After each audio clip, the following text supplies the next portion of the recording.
Okay, to start out with today, welcome to module number 1. And I have my notes, just going through the book. I've got my computer in front of me with the book up. So we're going to go through several chapters today. First, we're going to go through chapter 1, chapter 2. We're going to pull in some from chapter 4 and 5. So we cover 4 chapters today, so it is a lot.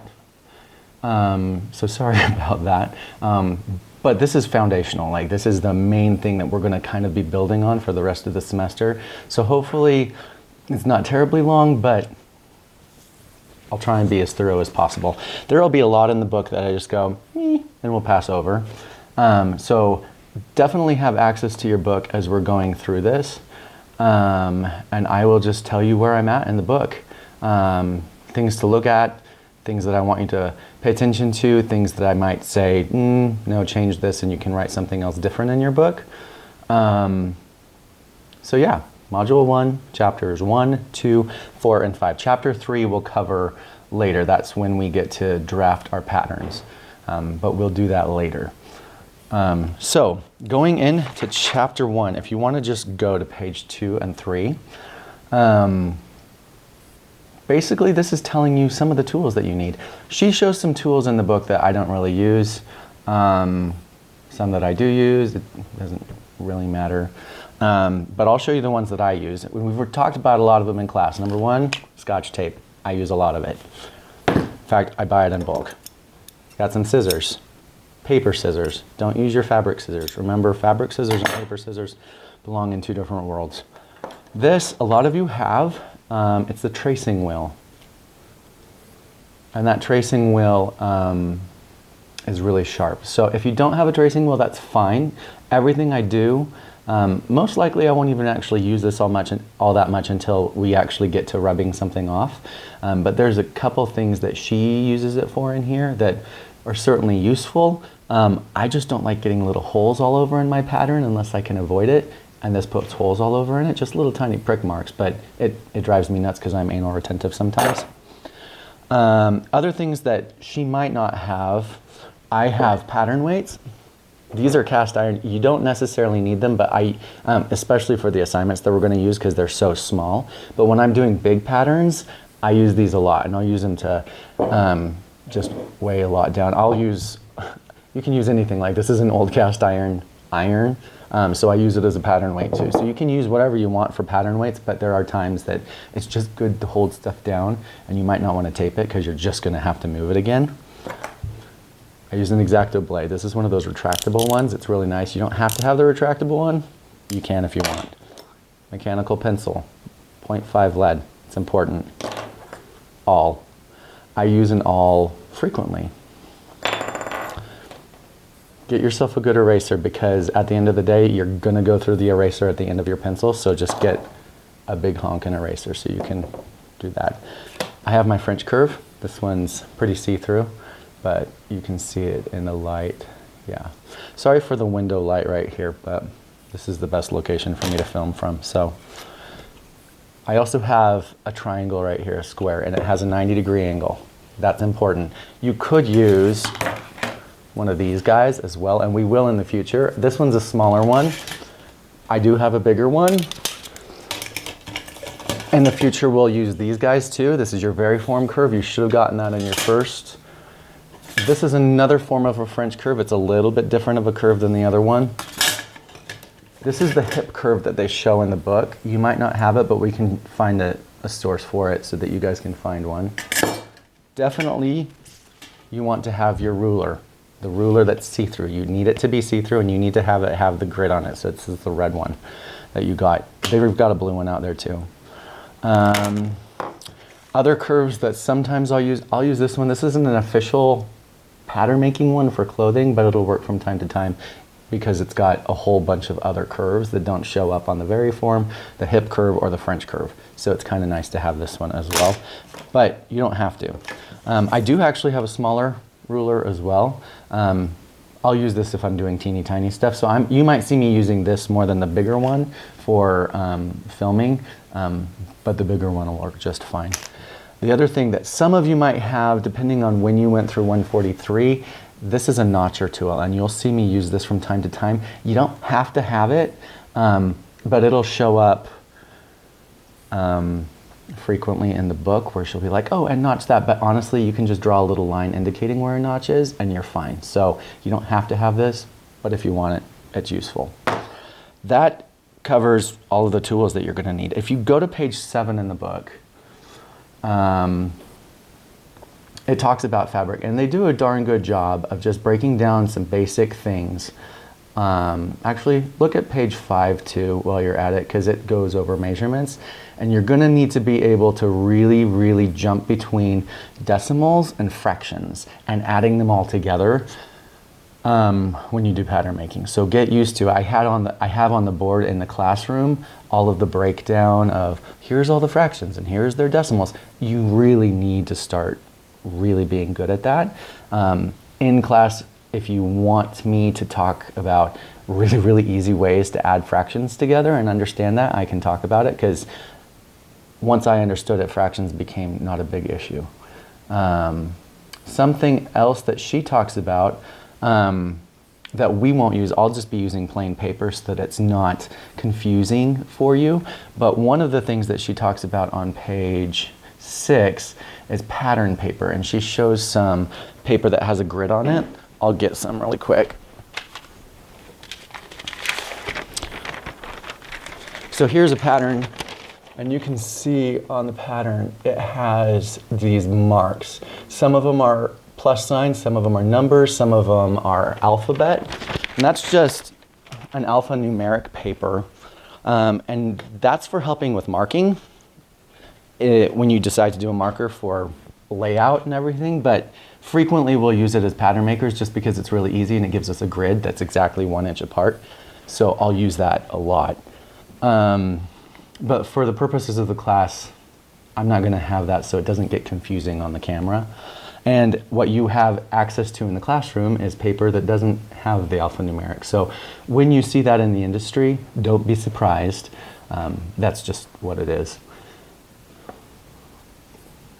Page 7 is what I want you to look at. We've talked about fabric in 143, and you all probably have had textiles by now. Just do a quick look over on page 7 just to be like, oh, what's the grain line? What's the lengthwise grain line? You've got the warp, you've got the weft, which is cross grain. You've got your selvage. Those are important to remember because as we make patterns, if you hear crying in the background, that's my nephew, so it's okay. As we create patterns, we always have to put the grain line on it. And that grain line, that line that we draw on the pattern, is always going to refer to your lengthwise grain line, so your warp grain line. That's the one that we have to mark, because if it's possible, we want to make as much of the pattern stay perpendicular to the floor, because the warp is the strongest, it's the strongest fibers and it's the strongest yarns in the fabric. So that usually we want to take the weight of gravity. So whenever you turn in a pattern, that's one of the first things I'll look for is the grain line. And they show on page 8, not page 8, page 9. Yes, they show on page 9 patterns being laid out on the fabric and kind of what it'll look like if you do it on straight grain versus bias grain versus cross grain. They'll show you what that looks like when it goes onto the actual body. So take a look at page 9. That's important. This is all foundational stuff that you can glance at and get an idea, and I don't want to spend a lot of time on it, but I do want to reference it in the chapter just so you have in your mind, grain line, grain line, grain line is important. I need to think about it because sometimes we design with the bias in mind or the cross grain in mind, or we design our patterns based on the fabric, and we need to know what the grain line is going to be doing. On page 7, again, you'll also discover something that talks about bowing and skewing. And that just is when all those filler threads aren't 90 degrees with the warp threads. So your cross grain threads aren't 90 degrees.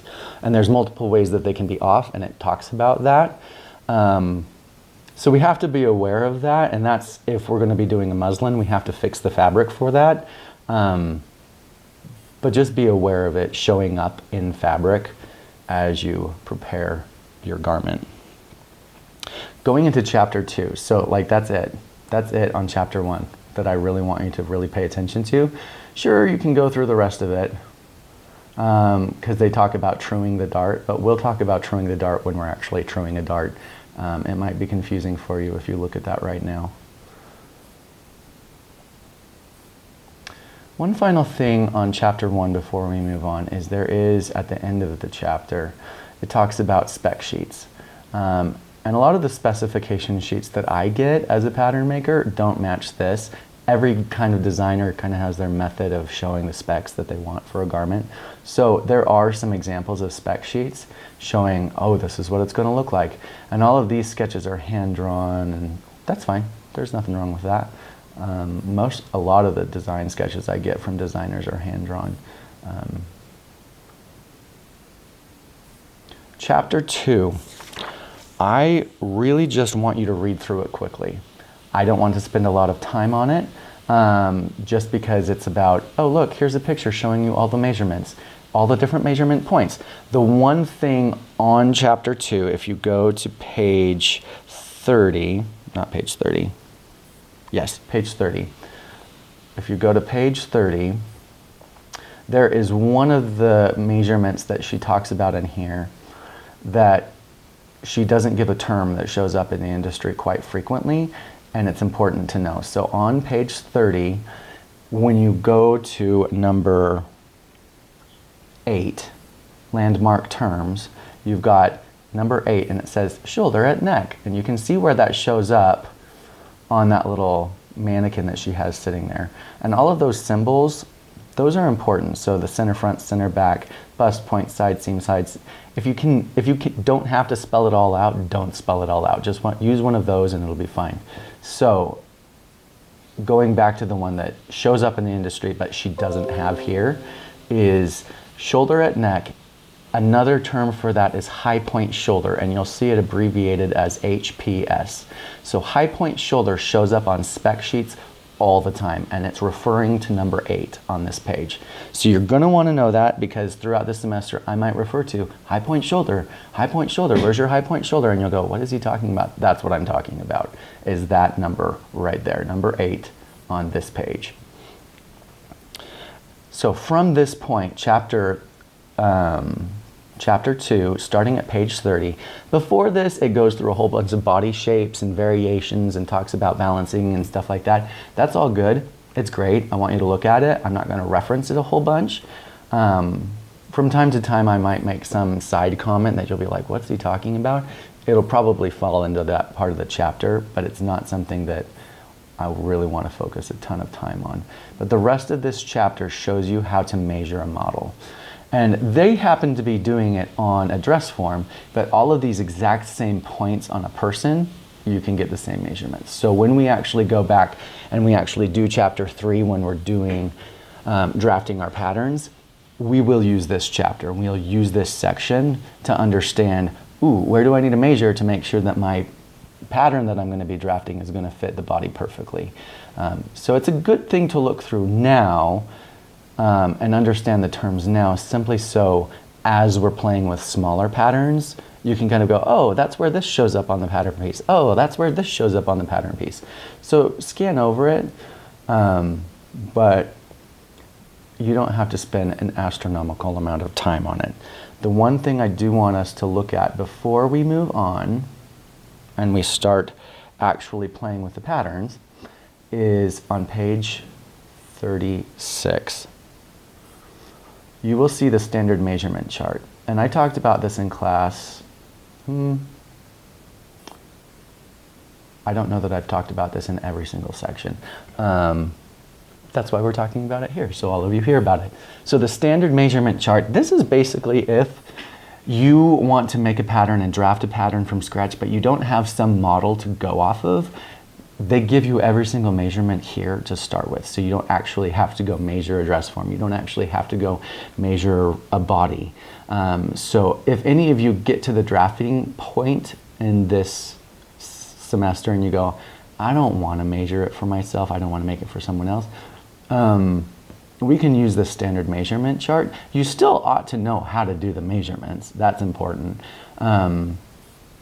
But the standard measurement charts are basically averages across the industry that, you know, a size 6, these are the main measurements. And this is not measurements according to vanity sizing. This is measurements that are accurate to an actual body. So people who are like, I'm a size 0, when you come to the standard measurement chart, they might actually be a size 6. So this is not the same as a vanity size. So anyhow, but on this chart, if you look at number 9, it's underneath the upper torso. At number 9, there's a bust depth, and then there's a radius. And the radius, if you look over to size 8, it says 3. And that number right there is important because we're going to use it. And remember, that's the radius, and that's going to show up on the pattern. Let me go get my pattern, and I'll show you where it shows up. Okay, so here are my patterns. On my little tiny pattern that I have here, I've drawn a circle. You'll be able to see it as we get closer. And I actually zoom up, you'll see that. Because this is half size, the radius of this is 1.5, not 3. Because these are size 8, a half size of a size 8. So the bust radius here on number 9, the radius of that bust, I've drawn that circle radiating out of the bust point.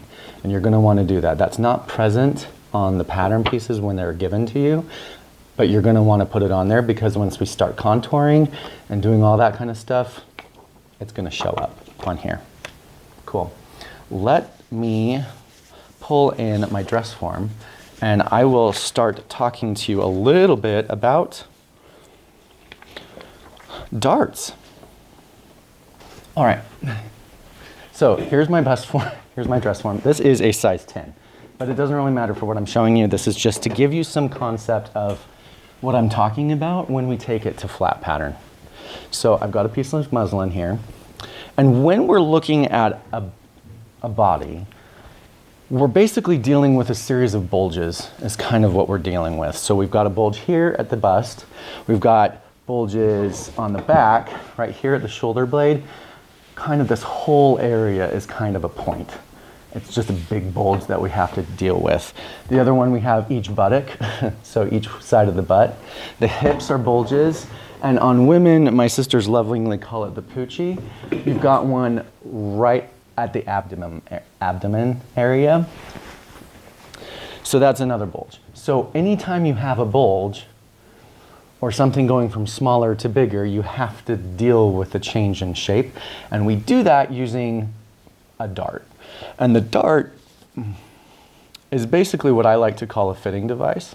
And we have multiple different kinds of fitting devices, but for right now, I only wanted to talk about darts, and we'll get to the other fitting devices later in this video. So the first thing that you have to know is that when we're dealing with pattern manipulation, you have multiple methods of dealing with it. We have a slash method, and we'll slash it and spread it out and all of that. So that's one method. And you're going to have to do both in your assignment. And number 2, you've got the pivot and transfer method. As you do your assignment, watch this full video before you decide to start your assignment, because there will be lots of different techniques that show up throughout it, and you don't just say, oh, here's what I want to do for my first pattern, here's what I want to do for my second and my third. Wait till the end and then have some fun designing. So 2 different methods. That's on page 70. So we're in chapter 4, page 70. We've got 2 different methods that we're talking about. Slash methods of transferring patterns and developing, and the pivot or transfer method. I'll start with the slash method, and then I'll move to the transfer method or the pivot method. And those 2 methods we use, and then within those 2 methods, there's 3 different techniques we use for designing. The first is dart manipulation, which is what I'm going to show you in just a second. The second one is adding fullness, which won't happen until, I think it's assignment 3. it's not assignment 2, it's assignment 3. And then the final one is contouring, which we won't talk about for a little bit as well. But for today, there's enough with dart manipulation and just dealing with other ways of fitting. So darts are one, and then we have other fitting devices, and we'll talk about that once we approach chapter 5. So here is the dress form. Got a piece of muslin. I have to find a way to fit this bust. And this is just a flat piece of fabric, but it needs to have shape. So how do you get the shape? And is it going to matter where the shape comes from? Well, turns out not really. It'll be the same shape. I'm just ripping off some fabric so I have a smaller piece of fabric to show you. So if I just drape this on here, it doesn't fit very well. I've got lots of excess down here. It might be smooth up here, but I've got this right here, all of this excess fabric that I need to get rid of. And all of this excess fabric needs to go somewhere. So this is not official draping. I'm just putting that out there right now. I am simply showing you that the fabric has to go somewhere. If I was doing official draping, I would find my grain line, I would line it up with center front, I would make sure that my horizontal balance line was exactly where it needs to be. You'll learn about draping in another semester. I'm only showing you this right now so that you can see that it doesn't matter where the fullness comes from, so long as it points to the apex of the bulge. So here is the apex of the bust, or this bulge that we're dealing with. You could have the apex of the bulge at the center of the abdomen, or right here. This could be the apex of the back. So, or pointing at one of the butt cheeks. So as long as the darts that we're using point at the apex, it doesn't matter where they come from. So I can have it be smooth up here, and all of the excess come down below. Do you see how that forms a triangle? There's a triangle right here. That is your dart. But guess what? I can have it come from here, or I can have it come from the side, and it takes care of all of that fullness. Or I can take all that excess fabric and I can have it suck in at the waist, and I can have all that excess fabric come up to the top, and my dart is going straight up. Or I can have it go all the way around and point at the center front. So it doesn't matter where the dart is on the body as long as it points at the bust. Okay? I hope that makes sense. So I'm going to pull the camera back on me, and there's a page in your book that helps show that. Actually, maybe I'll just leave it right here for a little bit. I'll just scooch in further. So if you go to page 74, it's going to be in chapter 4, there is a picture of your pattern piece, and it's surrounded, like it radiates out, and you'll see that there's just a whole bunch of different darts pointing from any different direction, but they're all pointing at the bust point, because that's the apex. That's the highest point of this bulge. So if you look at that, all of these patterns will fit exactly the same, but the line will come in from a different point on every single one of them. But they all fit exactly the same, which is kind of funny. You're like, but it's coming from a different spot. Right, but it fits the same thing. Doesn't matter. As long as the extra fabric is being taken care of, it ultimately will fit the exact same. This is why we use a block, because once we develop a fit and we create a block, which is your base pattern, once we create that block, I can spend my entire life doing flat pattern, and it will all fit the same as long as I use proper techniques. It'll always fit the same because I'm starting with the same thing, and if I move the dart up here, I know it's going to fit the exact same. If I move it over here, it's going to fit the exact same. Okay, so I am now going to pull this down, and we're going to talk about how do you move these darts around, and how do you get a whole bunch of how do you change styles with just the dart, okay? All right, So you should have already cut out all of your little patterns. If you haven't yet, that's fine, because I'm going to talk a little bit about some of the things that you're going to need to do to them. So here is my bodice front block. You might notice that it looks a little different from the one in the back, because in the one in the back they have an extra line across here at the base of every single one of the darts. There's a little line going across there. Hopefully my lighting doesn't bother people too much. Just extend it to just cut it out up to the point of the dart. That's fine. So we've got the bodice front. I've labeled it, and I've made sure that I've notched right here. You'll see that little notch. That's marked.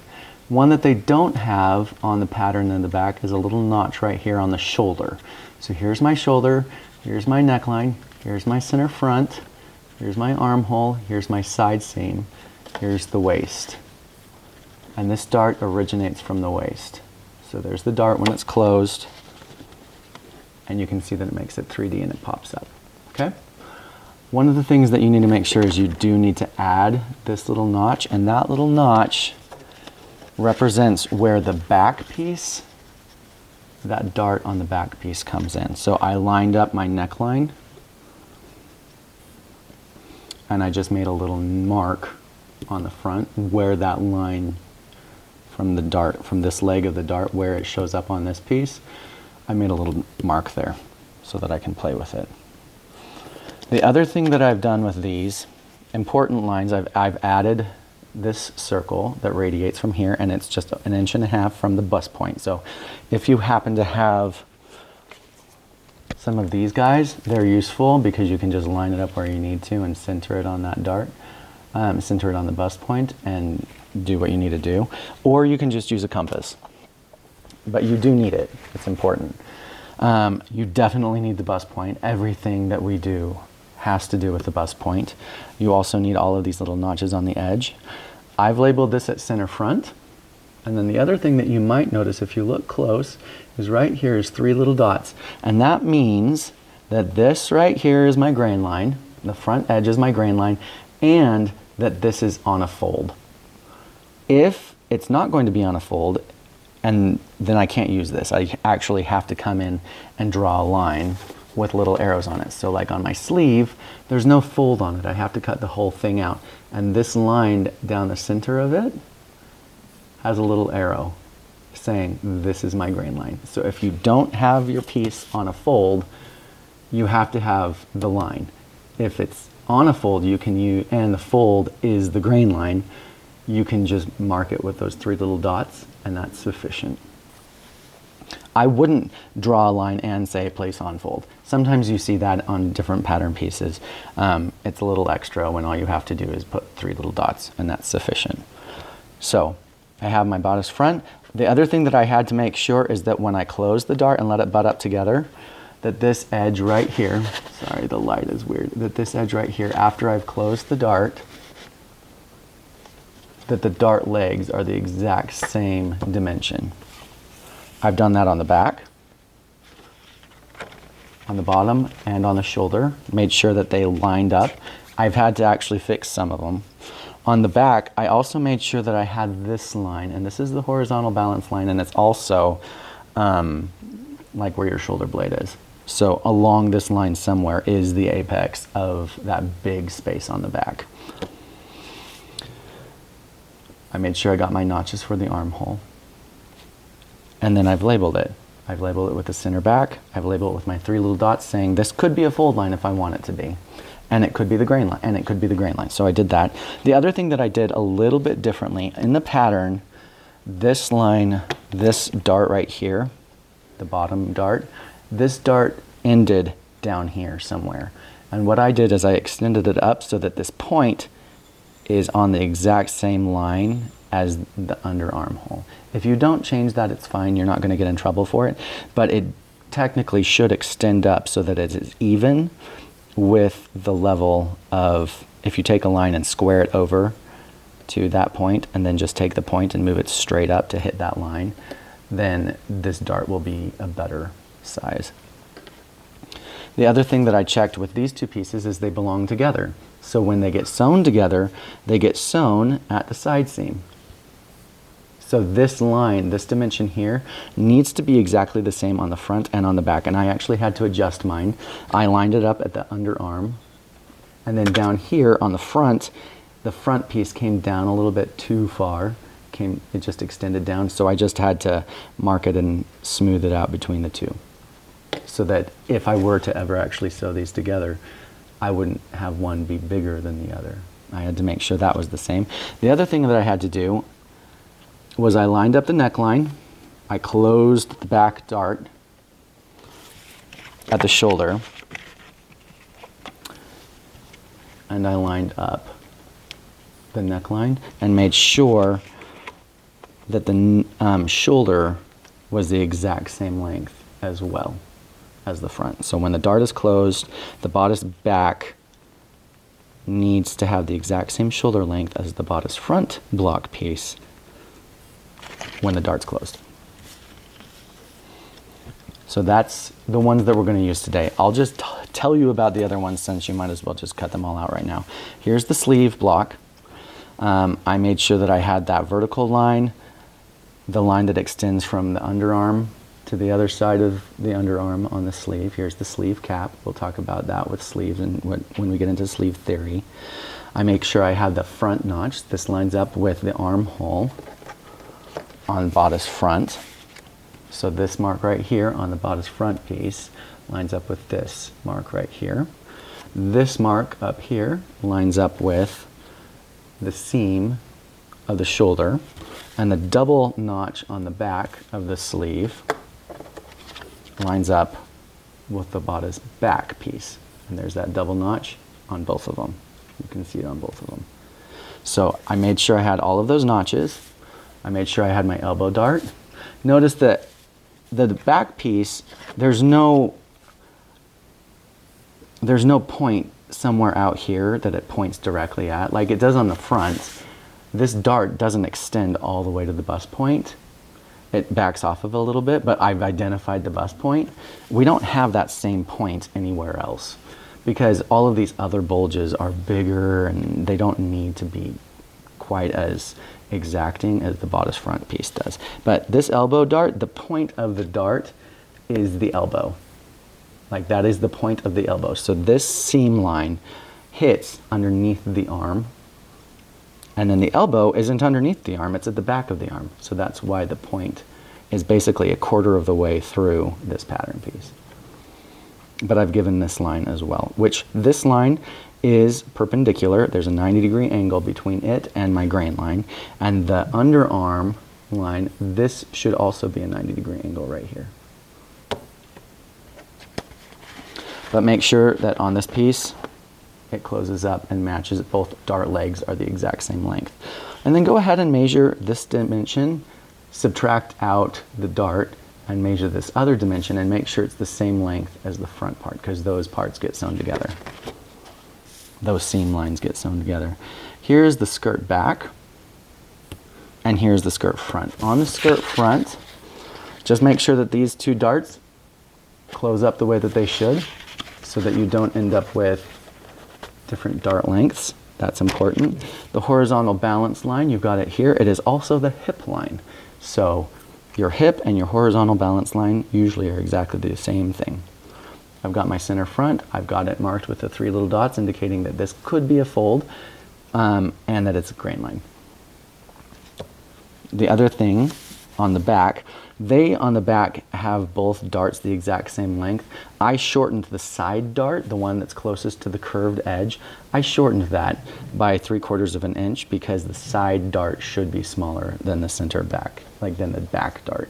So I shortened this one a little bit. If you don't shorten it, it's fine. This is just more accurate in the long run.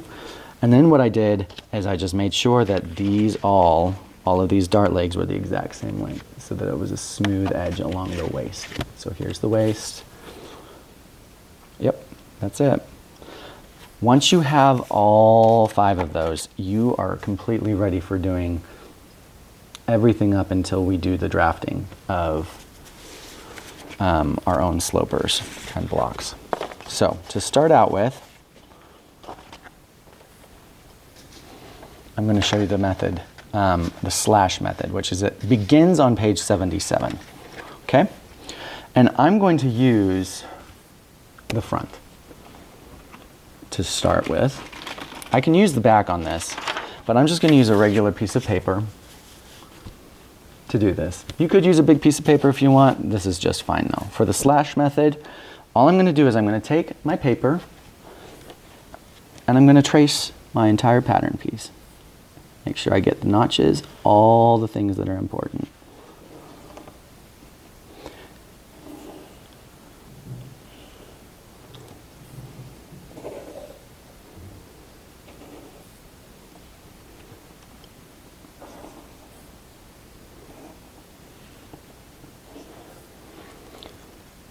I need to make sure that I have my bust point, and you can stab that with the awl.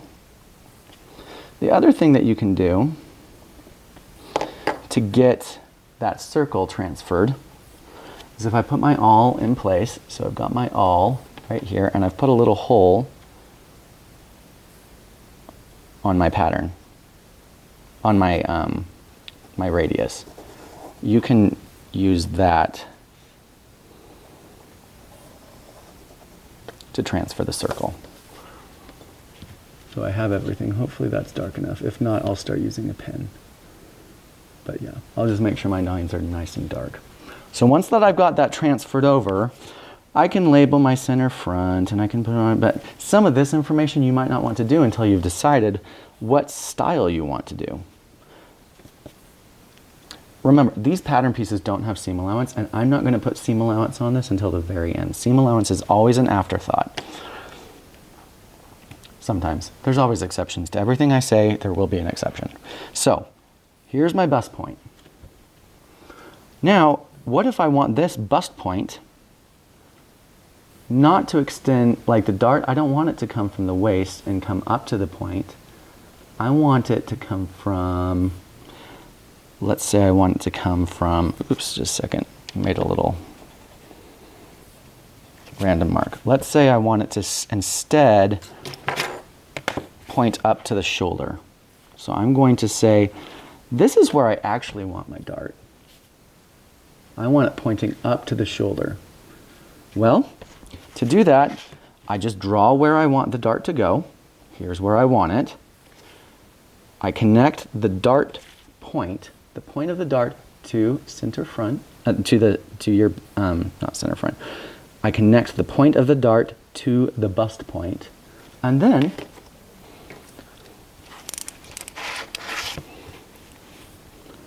I'm going to cut along those lines.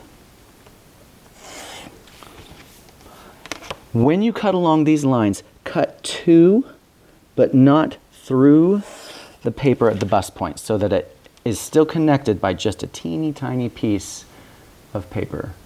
And what I'm going to do to take the dart from here up to the shoulder, all I do is I take the dart legs, and you'll have some of the paper overlap a little bit, but I close it just like that. Whoop, there's the dart. It's closed, and I'm going to tape that so that it doesn't move. And all of that dart excess opened up here. And now I can tape all of this down,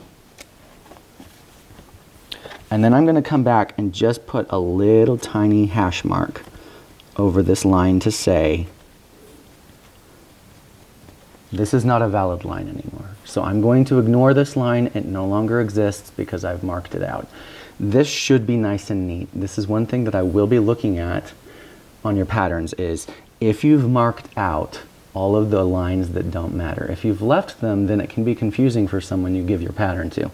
So they need to be X'd out, not X'd, just a little hash mark through them, nice and neat. Okay? Well, now what do I do with this dart up here? It's big. What do I do with it? I need to close it somehow. So what I'll do is I'll just grab another sheet of paper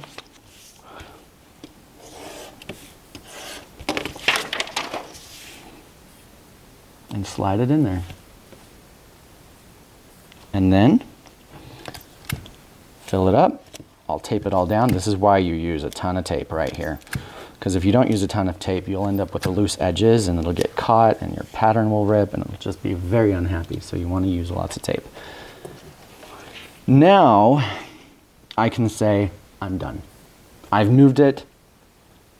The style is complete. So now the question is, how do I get this ready to sew? Well, I need seam allowances. So I'm going to use my ruler and I'm going to add on my seam allowances. And because this is half size, I'm going to use 1/4 inch seam allowances. And I'm going to draw them around, I think I will have this on a fold. So this is my center front, I'll label that, and it's going to be on a fold. At the neckline, generally we do 1/4 inch seam allowances at a full size. At this half size, just do 1/4 inch seam allowances, just because doing 1/8 of an inch seam allowances might seem extreme. If you do 1/8 of an inch seam allowances, I'm not going to be upset about it. But all of your seam allowances must be consistent. I will look at that. That is one of those things that you gotta make sure is perfect. So now the question is, what do I do around here? Let me just finish up going around the entire side. All my seam allowances here.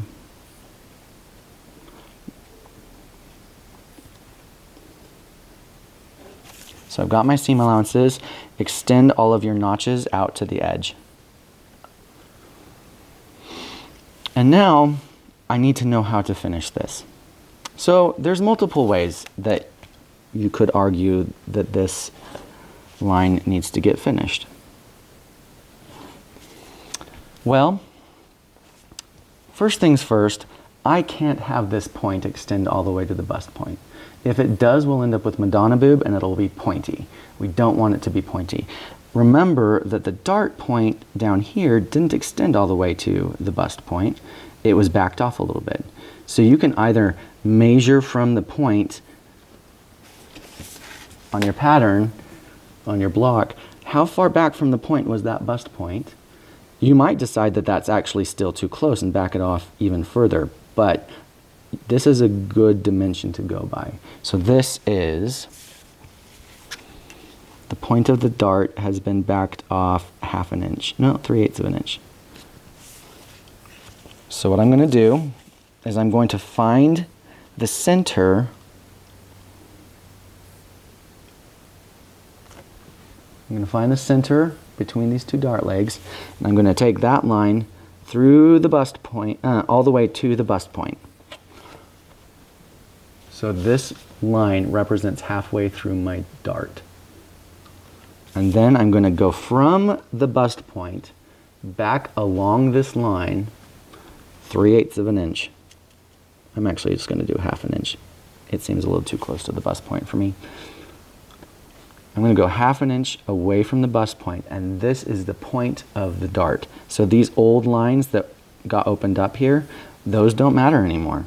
So I'm going to draw a line from that new point out.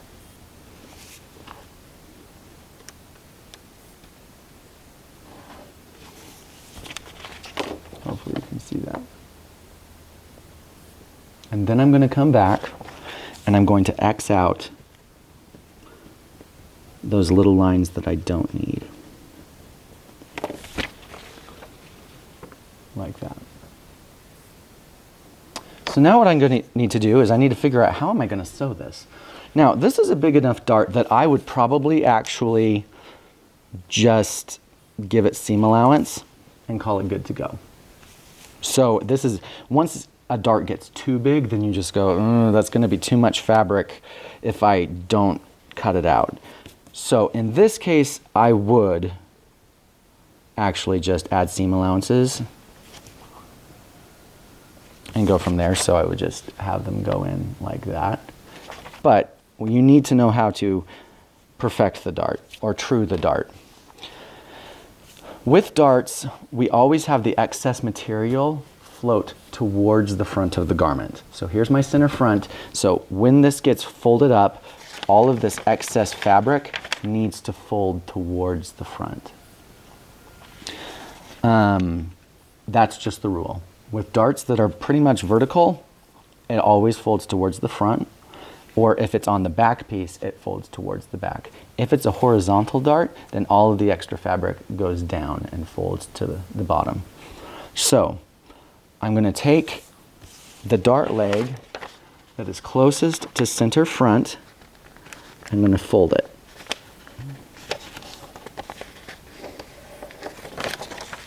So I've got it folded like that. And then from the dart point, not the bust point, the dart point, I'm going to fold the paper the other direction. It's like we're doing origami. So I've got this dart leg, and then on the side of the other dart leg, I'm just going to fold at the bust point, from the bust point, not further, from the bust point, I'm just going to fold it. And then I can close the dart.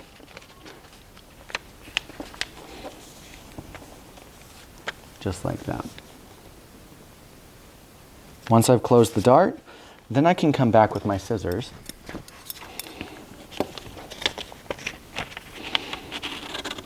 and I can cut along. First things first, finish your seam allowance. Put your seam allowance across there. I can cut along my seam allowance, and when I open it up,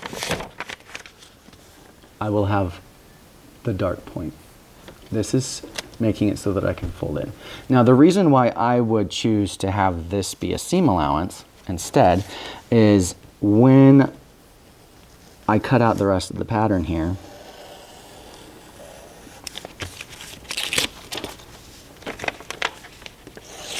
I'm just getting rid of extra paper.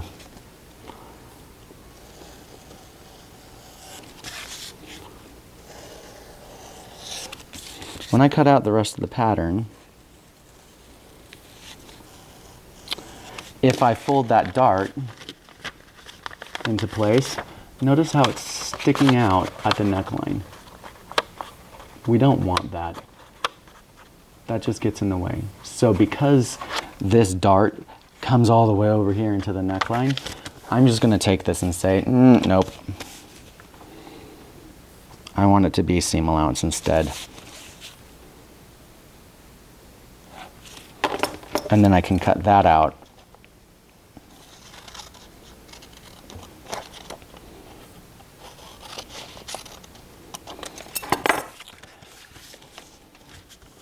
And I have successfully transferred the dart from the waist up to the shoulder.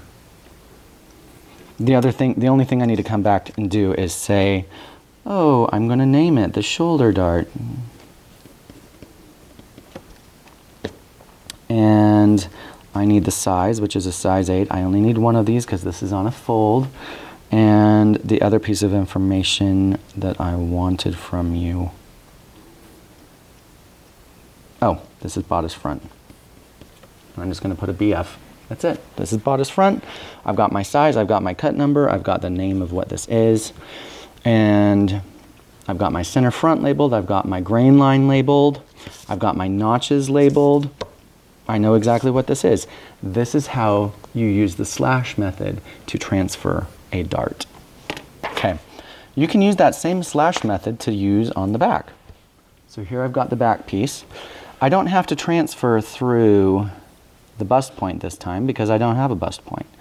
But I want to make sure I get all of the information. All of my darts. All of my notches.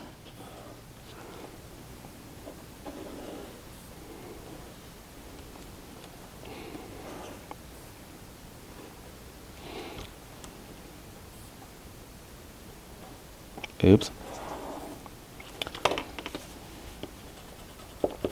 Okay, all of my notches, everything. So here's my back.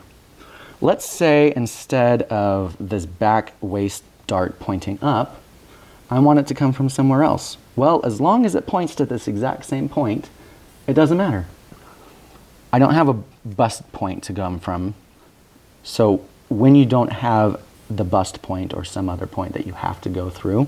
You just go from the point of the dart that you're working with. So let's say I want this one to come from the armhole instead and show up right where those notches are. No. Let's say I want this one to come from the neckline. Doesn't matter where it originates from, so long as it ends up pointing here.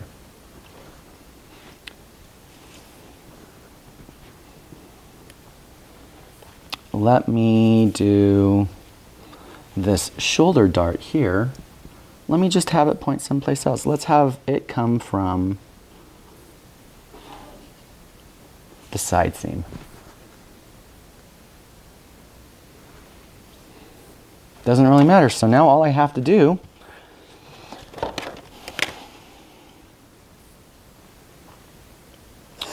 is slash and spread it. So I'm cutting along my dart leg, one of the dart legs, not both dart legs, just one of the dart legs, and I'm slashing along the line where I want the dart to go.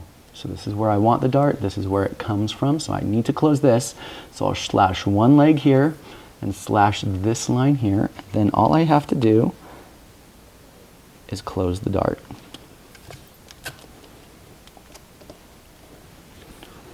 And now the dart comes from the side seam, and it'll fit exactly the same. I'll do the same thing. Actually, let me finish this dart first. So I'm just going to grab a piece of paper.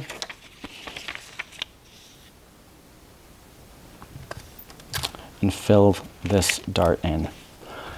Some of the rules, at least in my class that we talked about last semester for pattern alterations, is that when you are done with a pattern, it should lay perfectly flat on the table. That is important when you're doing this. Make sure that you don't accidentally end with your pattern being crumpled because you taped it crooked. That causes grief. So here I have the dart filled in. This dart needs to get closed. So what I'm going to do is, it is going to fold towards center back, which is over here. And I'll just put it on a fold. So I'm going to take the leg of the dart closest to center back and fold it, just like that. But I didn't fold it all the way through the entire thing. I only folded it up to the dart point. And then I'm going to take my paper, and on the other part I'm going to fold it so that it ends at the dart point here, the shoulder point here. And then I can close this dart, match up those dart legs, like that. Now I can come in here, and on this side I'm going to draw my seam allowance, and then I'm going to cut that line. Make sure you don't accidentally have paper from the pattern underneath that you don't want. I happen to know that all of it was out of the way, so I felt okay. Now, when I open this up, so that trues the dart, but holy cow, look at that point. That's an extreme dart point. We don't want that. So on this particular dart, I would also turn it into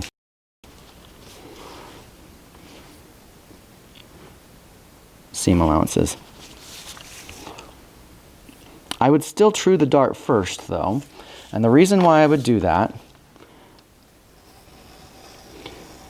is partially to see how big the dart point's going to be, and the other reason is because it gives me the shape on the seam allowance right here that I need to make sure I catch all of this in the seam line. So you're going to have a weird seam allowance here, but you need that in order to be able to sew it.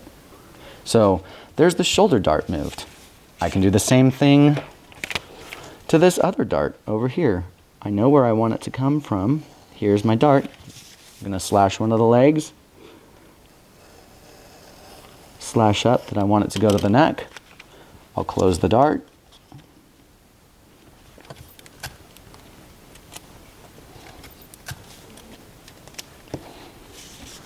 I've moved the dart. Oh, something I didn't do on this other dart. I forgot to say, Nope, I don't need that line up there anymore. It's not important.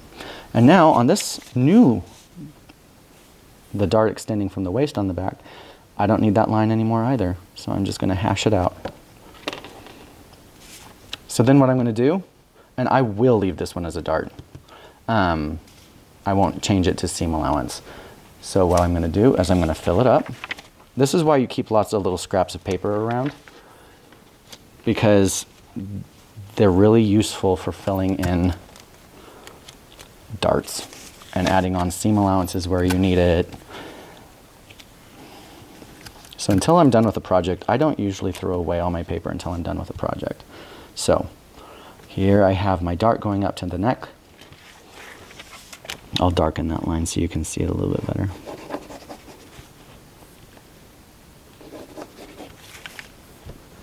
So I have my dart, and here's the neckline up here. It's going to fold towards center back, so I'm going to take the leg of the dart closest towards center back and crease it up to the dart point. I'm going to go to the other side of it, other side of the dart, and fold there.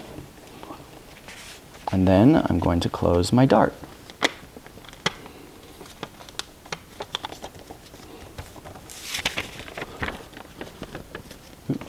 Whoops, let me get the lighting good on that. So I have closed my dart. And now I can add my seam allowance to my neckline. I always add the seam allowance while the dart is closed so that I can come back with my scissors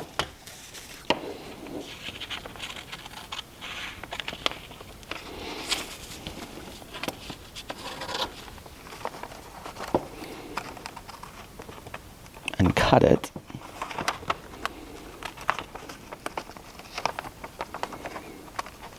while the dart is closed, so that when I open the dart back up,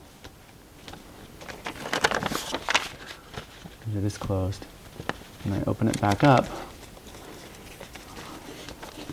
and smooth my pattern piece out. The dart is the perfect shape for me to sew it. Now I can come back and add my seam allowances down here, armhole, shoulder. I can add them everywhere. If I see some of your seam allowances doing this number, where it's completely uneven, you're going to have problems. This is very, very unclear, so you need to make sure that you actually draw your seam allowance in with a ruler. Cut it out, and it's good to go. I won't do the rest of it because you can get the idea. Now let's say I want to work with the front, but I don't just want one other dart. Let's say I want multiple darts. Well,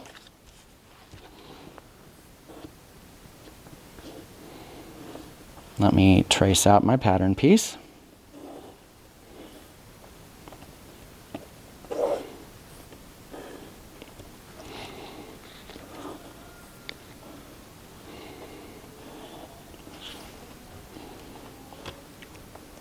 I'll get my awl, wherever I put it, here I put it.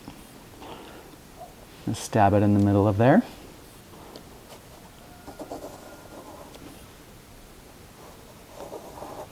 Gonna get my circle. Here's my bust point. So I've got it all transferred over. Now let's say I want a bodice front, and I like the look of having that side dart. So I like having this dart down here, but I also want a side dart over here. Well, that's easy. All I have to do is say, well, I want it right here. If I was really being anal retentive, I could be like, and I want it to be perfectly perpendicular to center front, in which case then I'll take the center front through the bust point and extend it to the side seam. So then all I have to do is do exactly what I just did. I'll do the exact same thing. Whoops, I just hit my mic. Sorry if that made a loud noise.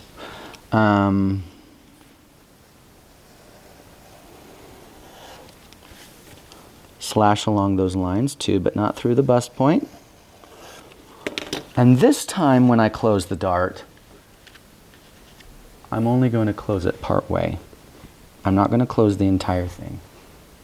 So some of it opened up here, and some of it's down here. So then, I tape this down. And here I have the dart point where this overlapped. It's still pointing at the bust point. Another way to get that point is to just measure between the two of them. Wow, I made that exactly an inch. That was accidental. And you can draw a line and you can measure back down to where you want. So I'm going to have that be 1/2 inch. And from that point, draw your new dart legs here. And you finish that dart. So then all you have to do is true the dart just the way we've done on everything else. I'll show you on this one because it'll be a little bit smaller and a little bit less weird than some of the other truing of the darts that we've done. But then the other thing we need to do is fill up this other dart that we've just created. And as easy as that,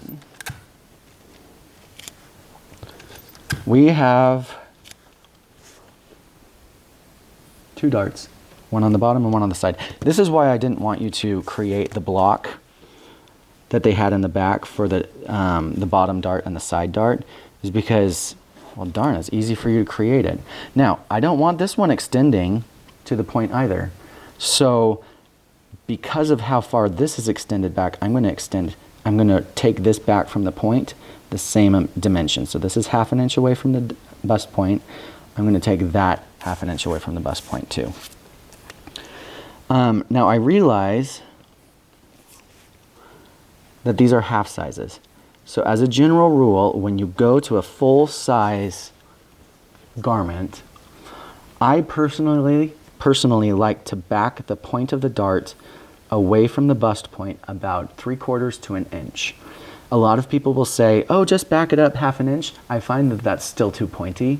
So with most of my clients, we always end up backing it away 1 inch, sometimes 1.5 inches. It just helps it to be more smooth. So now, I'm just going to true up both of these darts. So this one closest to center front, and I'll just put it on a fold again. I'm going to fold the leg of the dart closest to center front.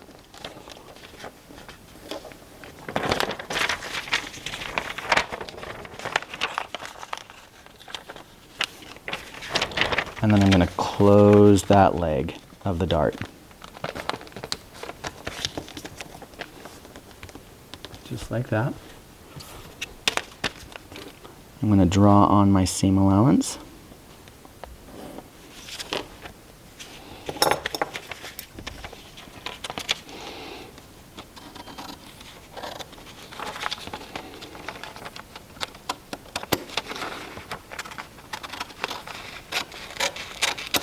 And when I'm done, I will have a beautiful little dart point. Just like that. That's what you want it to look like when it's done. Notice it's not straight across. It comes to a point. That's going to happen. Same thing with this. I want the extra fabric to go down. So I'm going to go to the lower dart leg and fold it to the bust point. Oh, I didn't back it off. 1/2 inch.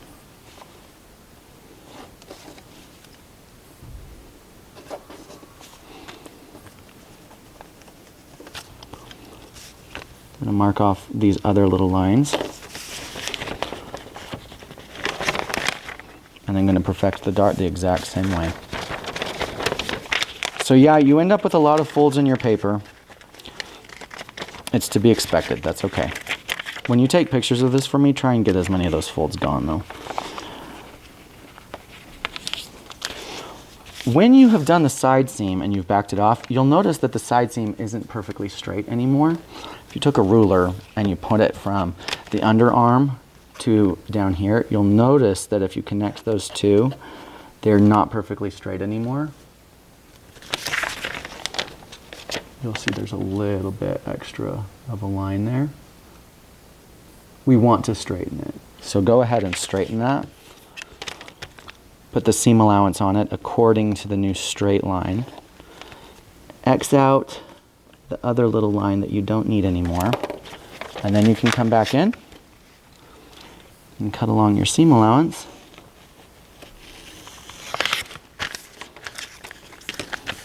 And when it flattens out, you'll have a perfect little dart point. Dart extension. That's what it's going to look like. So now I would come back and I would add seam allowance here, here, here. Not at center front because that's on a fold. But I do need to say this is bodice front. And I need to give it its size, and I need one of them.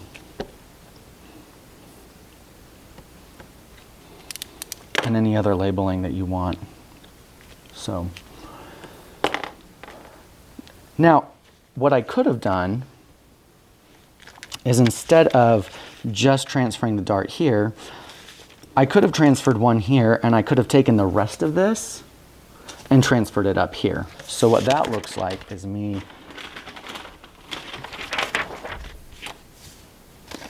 I'll do it really fast. I won't even finish it off this time, just so that you can see where it will go.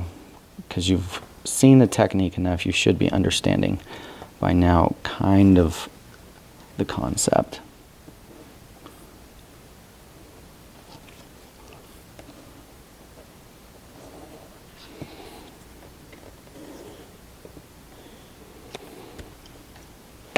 Oops. No.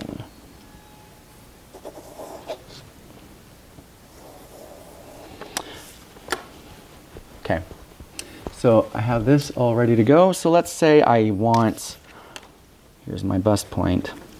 Let's say I want it to come out at the underarm, and that the other one I want to have come out at the neck.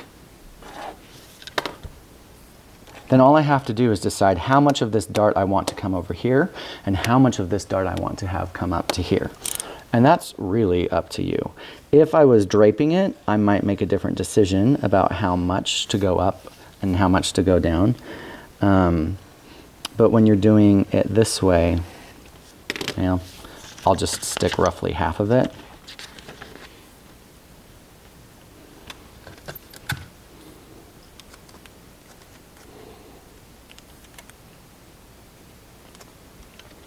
Up here. But I'm actually going to tape this down up here, and this is where I want. I'd fill this completely in, but I'm not going to tape it down over here at the bottom because I need to get rid of this dart. I still need to have all of this rest of the dart to get rid of. So I'm going to tape it closed up here with the right amount of paper. I'll fill this all the way in. And then I'll slash open the other place I want the dart, and I'll close it the rest of the way. So half the dart is going into the armhole over here, and half of it is going up into the neckline up here. That's how you do it. Transfer this just here and here, and then what do you do next? Well, fill it up with paper, back the points of the dart off, half an inch, whatever you decide. You don't want them to extend outside of this circle, though. This circle is the edge of the bust, is the edge of the boob, really, is what it is. So you can't have the point extend back beyond this, though I would always have it come in at least half an inch within this edge. So back the points off so that if you sew it, not both points of the dart aren't showing up at the apex of the bust. That would just look kind of dumb. So don't have them extend all the way to the bust. Back them off and then finish off everything else. So this is how you use the slash method for moving a dart. Now I'm going to show you the pivot method. The pivot method, one of the benefits of it is you don't end up with nearly as much tape used up, but you have to really be able to think through where you're wanting it to go. So if I want, here's my bodice. I am not going to trace it out to begin with. I'm just going to leave it like this to begin with. And then the pivot method basically means that I have to decide before I even start where I want that dart to go. So let's say I want the dart to come to this notch right here. So all of the dart down here needs to move to right here. Well, I am going to start where I want the dart to go. And I'm going to trace up around the entire pattern.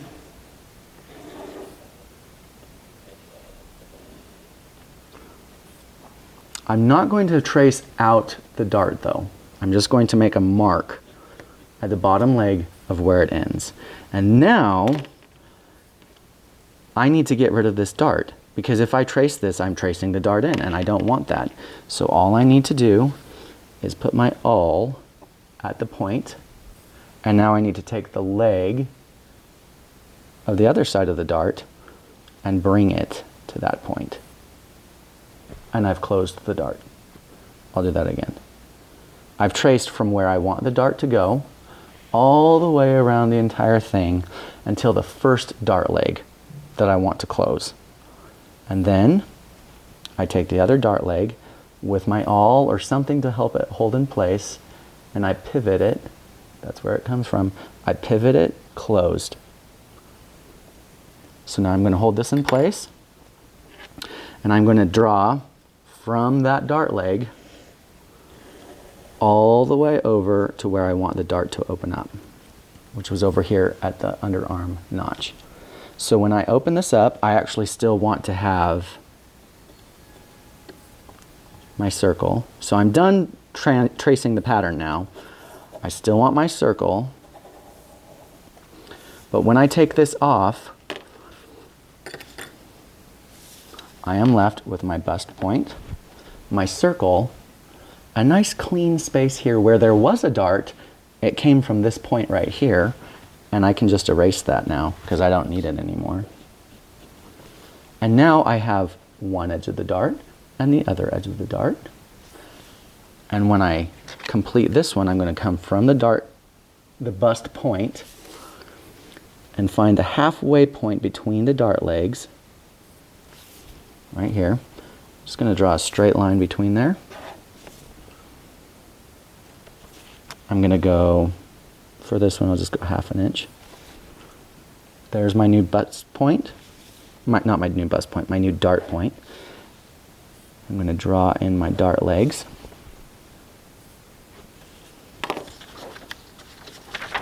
And then I'm going to true up my dart.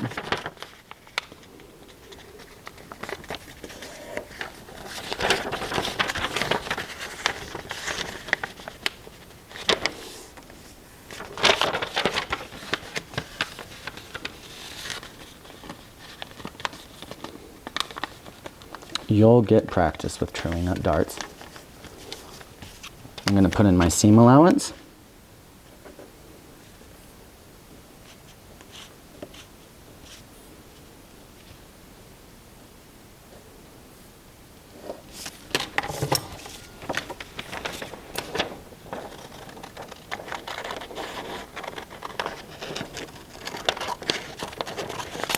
I'm going a little bit fast. I expect your lines to be sharp. Whoa. Well, apparently, oh, I see what it is. The dart ended up going into this dart excess ended up going into the side seam. So at this point, I would just straighten out those dart legs, the point.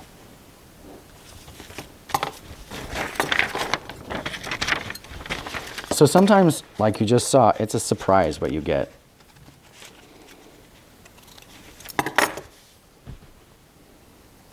That's the pivot method. It makes the pattern piece look a lot nicer because you don't have a whole bunch of tape, you don't have a whole bunch of slashing lines, you don't have to tape in a whole bunch of extra paper. The biggest thing is that you just have to think ahead of time before you use it. So instead of just being like, oh, here's my pattern, I'll sketch it and then just sort of be like, I want a line there and I want a line there. As though it's kind of an afterthought. This, you have to know what you're doing before you start. So if I want multiple darts with this method, then I just have to decide where I want them to go. So let's say before I start tracing it, I want one of the darts to come out here. I'm just going to make a little mark on my pattern where I want one of the darts to come out. And let's say I want another one of those darts to come from the shoulder. I'll just go to this notch up here on the shoulder. Okay, but I'm not going to mark it on my paper. So what I'm going to do is I'm going to start where I want the dart to go.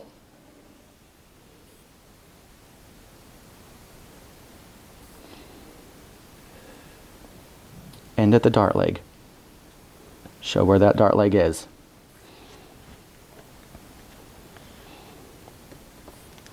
I want about half of this dart to disappear.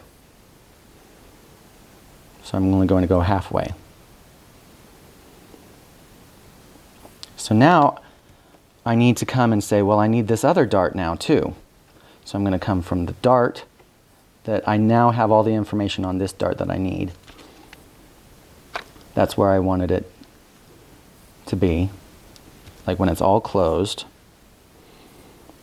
When it is all closed, this is where I want the dart. So I'll fill in this section and I'll open the dart up halfway. Well, I'll close this dart halfway and I'll open this dart up as much as I want it to be open.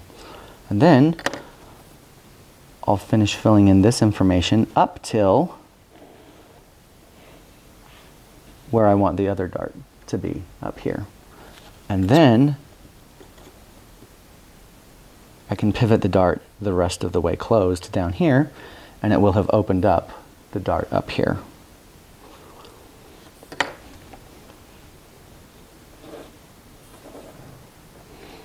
I'll fill in the rest of the information on the pattern. I'll give myself my bust radius. Get used to putting the bust radius on because right now it might seem pointless, but once we start doing contouring, you'll need it. So here's my bust point.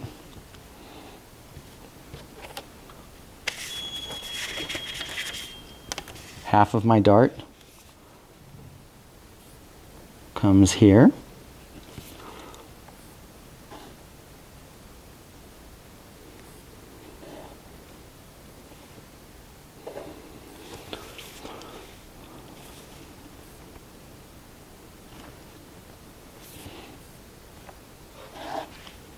Half of my dart comes here. Notice I'm backing the points away from the bust point. The points of the dart are backed away. And I have both darts. So now all I need to do is true this one and true this one.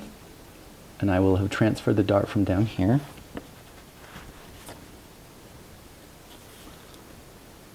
to two other places. So it takes a little bit more forethought when you're planning on pivoting two darts because you really have to think about, which part of the pattern you have to trace in order for the dart to completely close everything up. So start from the dart leg, go to where you want the first dart, pivot it, open, go from that dart leg over to where you want the next dart, pivot the rest of the dart closed, and then finish everything off. With this particular one, I cannot have this front on a seam line.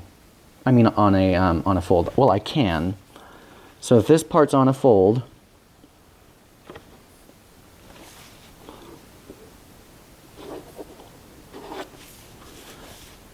then the rest of this over here has to have a seam allowance. So you end up with some interesting seaming going on because first you have to sew this dart and then you have to sew this front seam. So you end up with some weird seaming. Is it possible? Absolutely. Totally possible. But you end up with some interesting finagling that you have to do in the sewing. If anytime you go to the front, you end up with some interesting things, unless you just want to say, oh, I'll just put a seam down center front. If you put a seam all the way down center front, and let's just say, oh, I'll have that be the grain line anyways, but I'll have a seam all the way down center front. Then there's my grain line. I'll come back and true up all of these darts, and then I'll just say, here's my bodice front. And I would need 2. I would need a cut 2 on this one instead of a cut 1. All right. That's how you do the pivot method doing multiple darts. You could do it on the back as well. You just don't go through the bust point. You just don't go through a bust point. You go through the point of the dart. Chapter 5, by the way. So if you want to follow along in the book and you want to know where the gathers and the pleats and everything are, this is this is in chapter 5. So what we're going to do now is pleats, not pleats. Well, I guess let's start with pleats. It's easy because all a pleat is a dart that hasn't been finished. So all I have to do is I need to still close this to know how the pleat is going to be finished. So I'm going to do all of my usual closing things up, truing up the dart.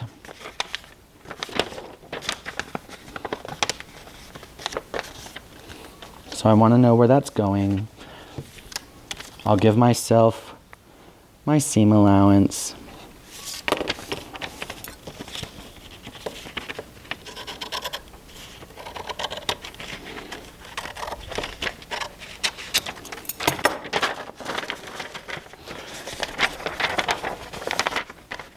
And now I can get rid of the dart legs because I'm not going to be sewing a dart. And all I have to say is I want this point on here to fold over to this point right here. And I will simply draw a line like that with a little arrow saying, take this point to this point. And then when we sew it all together, this will just be left undone. And you have a pleat that has taken care of what the bust would, what the dart usually would take care of. So this will all get held in place with stitching down here. All of that will get held in place with stitching. And the dart will simply be allowed to float free and open. But your pattern looks a lot simpler. It's just like that.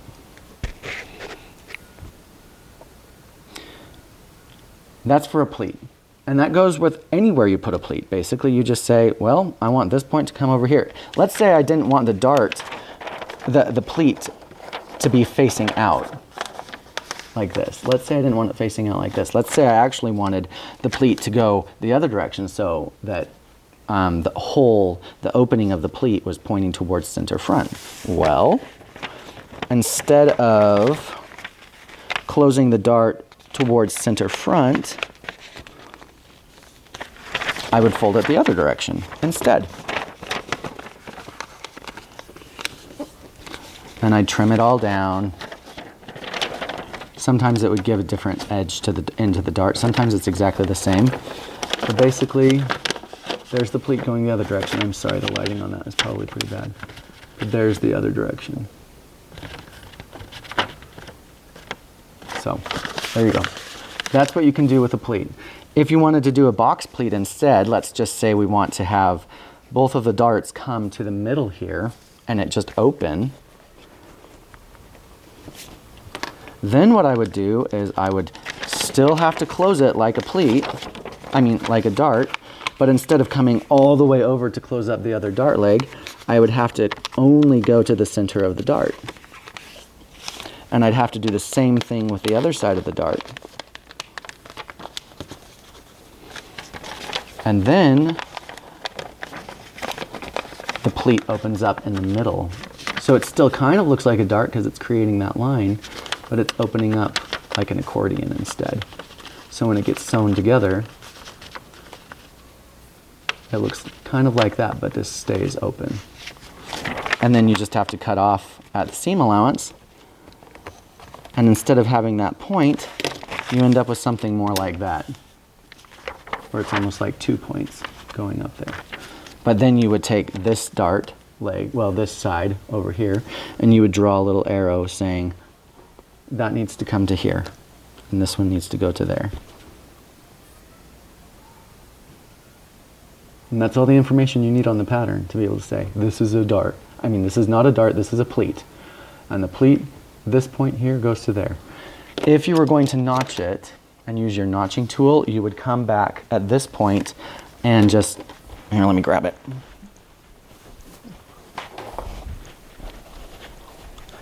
You'd come back at this point and you would just say, I want to notch there, I want to notch there, and I want to notch there. And it makes some little holes in the pattern to say where that's going to go on the pattern. So then you can come back and you can finish everything off with seam allowances, and it's good to go. If you want to deplete someplace else, all you would have to do is either slash the dart over to that spot or pivot the dart over to that spot, and then you do the exact same thing someplace else.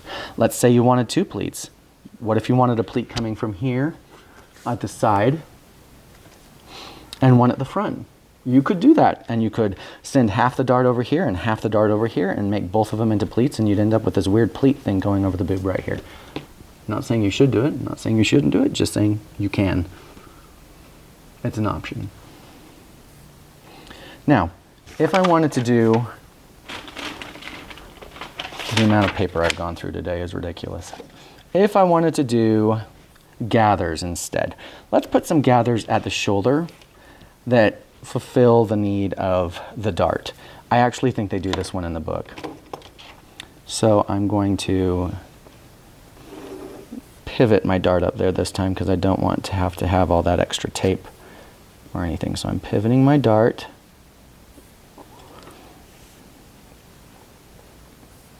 I'm just going to give myself my bust radius right now. So I've closed my dart.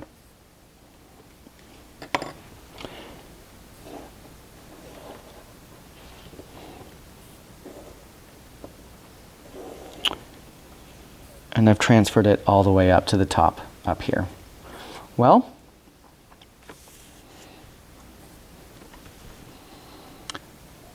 if I want to do gathers, here's one edge of the dart, here's the other edge of the dart. If I want to do gathers, I can't fit all the gathers because gathers are just the fabric all crunching together and to take up space. They're not going to fit if I just gather between this point and this point. The gathers will not be able to fit in this area because this area between this point and this point ends up needing to be at 0. Like they need to be together. So I don't know if that made sense. All of the gathering is not going to fit into this space because this is usually a dart. So this dimension here is usually completely closed when we're done. So we need to add a little bit more dimension in this space for the gathering to fit. So I'm going to go off this point, maybe ½ an inch. I can go further if I want to, but I'm going to figure out a different point, and for me it's going to be ½ an inch away from the dart legs, and I'm going to make one here and here. You can look in the book and see what she says about it. But I'm going to give myself an inch for all of this to get gathered into. And the reason I got an inch is because I have ½ an inch here and I have ½ an inch here, and all of the gathers and all this extra fabric will all get wrinkled up and fit between this point and this point. So now all I need to do is make sure that I get this the right shape so that it gathers up well. Well, I can't have it come to a point because a point is indicating, like I do with a gather or a pleat, because a point indicates that this point's going to come all the way to this point, and it's and the extra fabric's going to go off over here or over here, and that's not going to happen with the gather. The gather, all of that extra fabric is going to stay in this same space. Well, to do that, basically all I need to do is go from the bust point and measure over to the new notch, and mine happens to be 4½ inches. So I am going to start drawing just marks, and I'm going to measure out 4.5 inches from the bust point. 4.5 inches because that just happens to be the measurement for mine. Yours could be something different depending on where you take it.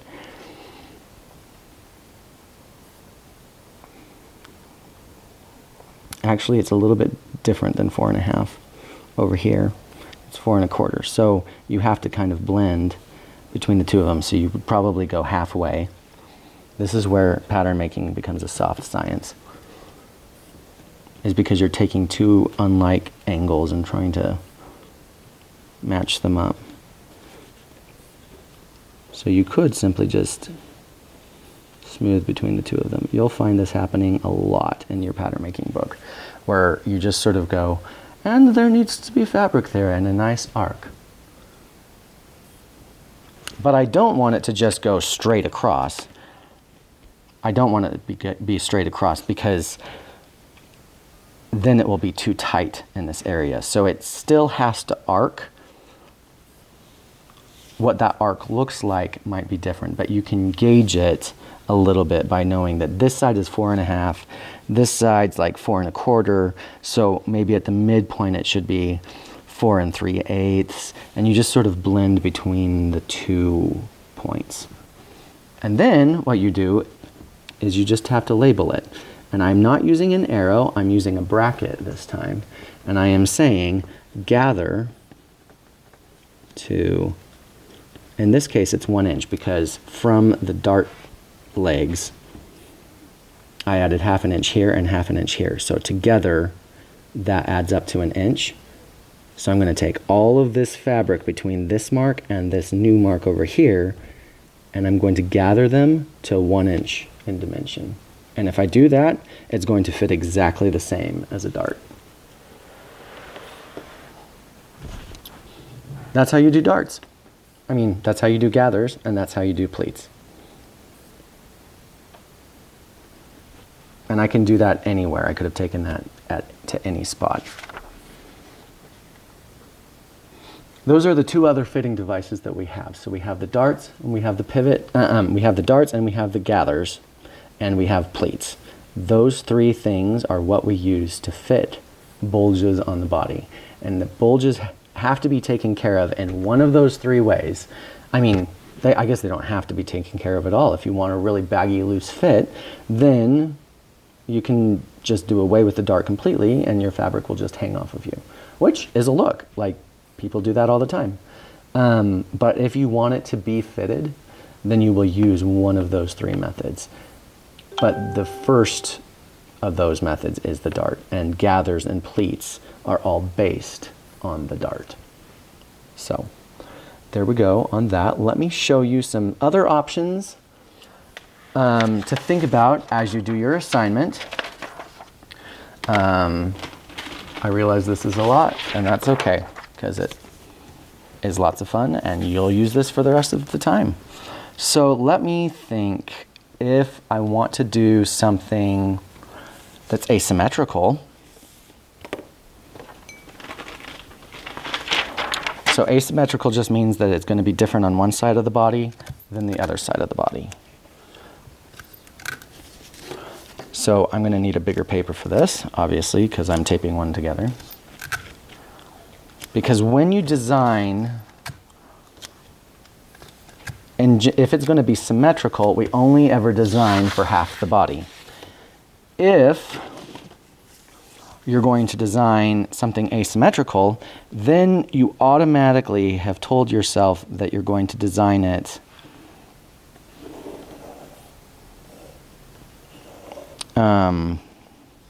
you have automatically told yourself that you're going to have to use the entire bodice front instead of just half the bodice front.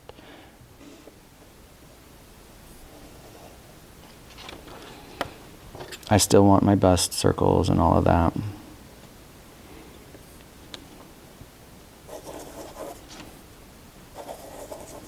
So there's 1/2 with its bust circle. Now I'm just going to turn my piece over.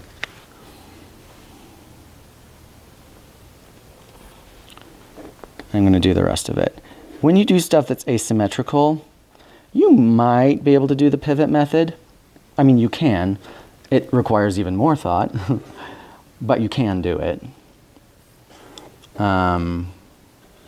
At that point, you might want to create an actual block piece that isn't just half the body, it's all of it. That's probably what I would end up doing. But for me, I typically, if I'm going to be doing something asymmetrical, it is easier in the long run to just use the slash method. Oop.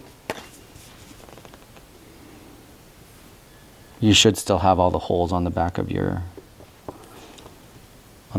pattern to be able to see where the bust circles and radiuses and all that are. So here we have the entire bodice front. Here's center front. Here's my grain line. Now let's say I want this dart to come all the way over here. Notice I didn't make it a straight line, I curved it. That is an option. So when you're doing asymmetrical things, you could curve it. I mean, even when you're doing symmetrical things, you could curve it. But if I want the dart to come all the way over here, I could curve that line, and it's going to be just fine to do that. The other thing that I could do is, and already it's asymmetrical, I could leave this dart alone and just have this dart come all the way over here, and it'd be great. And I'd end up with something that looks, let me show you what that would look like. So I have this template here, which a lot of you have. If you don't have it, you could go get it from Zoe Hong. But what that would look like, so here we've got our bodice, top. Here's our bust point, here's our bust point. What that would look like is I'd have my dart on this side, on the right. So here's that dart. And I'd have this one, here's the armhole, I'd have this one curve over like that.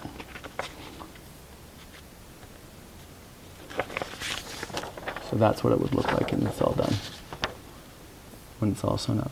So when I'm asking for a little sketch, this is what I'm talking about. That's all it is. I don't need much more than that.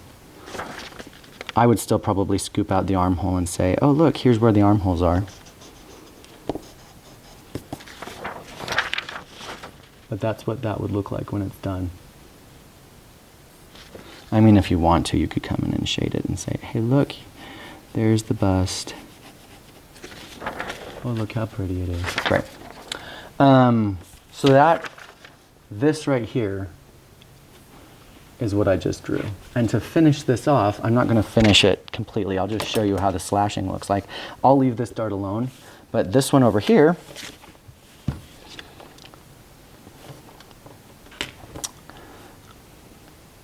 I would still try to take this line, what I curve over here, I would try and take it through the bust point.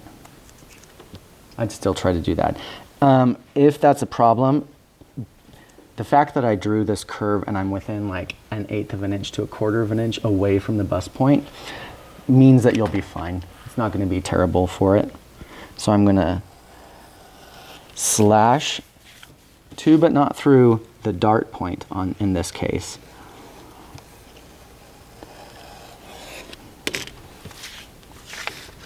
I'm going to close my dart.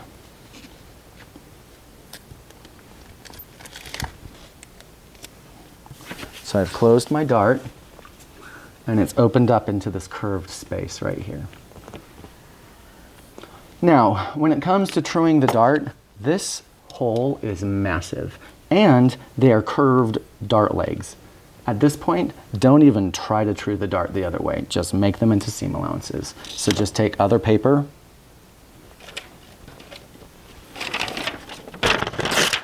Just take some other paper and just paste it on there. Tape it on there just like that and then draw your new lines in. You fill in the entire space and then draw in your new seam allowances and cut it out. That's how you would take care of it. So you don't true this kind of a dart. When it's this big and it's got curves going on, you leave it alone. But now I could go in and I could put seam allowances everywhere. I could label this. I could put my grain line on it. I can, all of it. And this would be done if I want that look. That's all I'd have to do.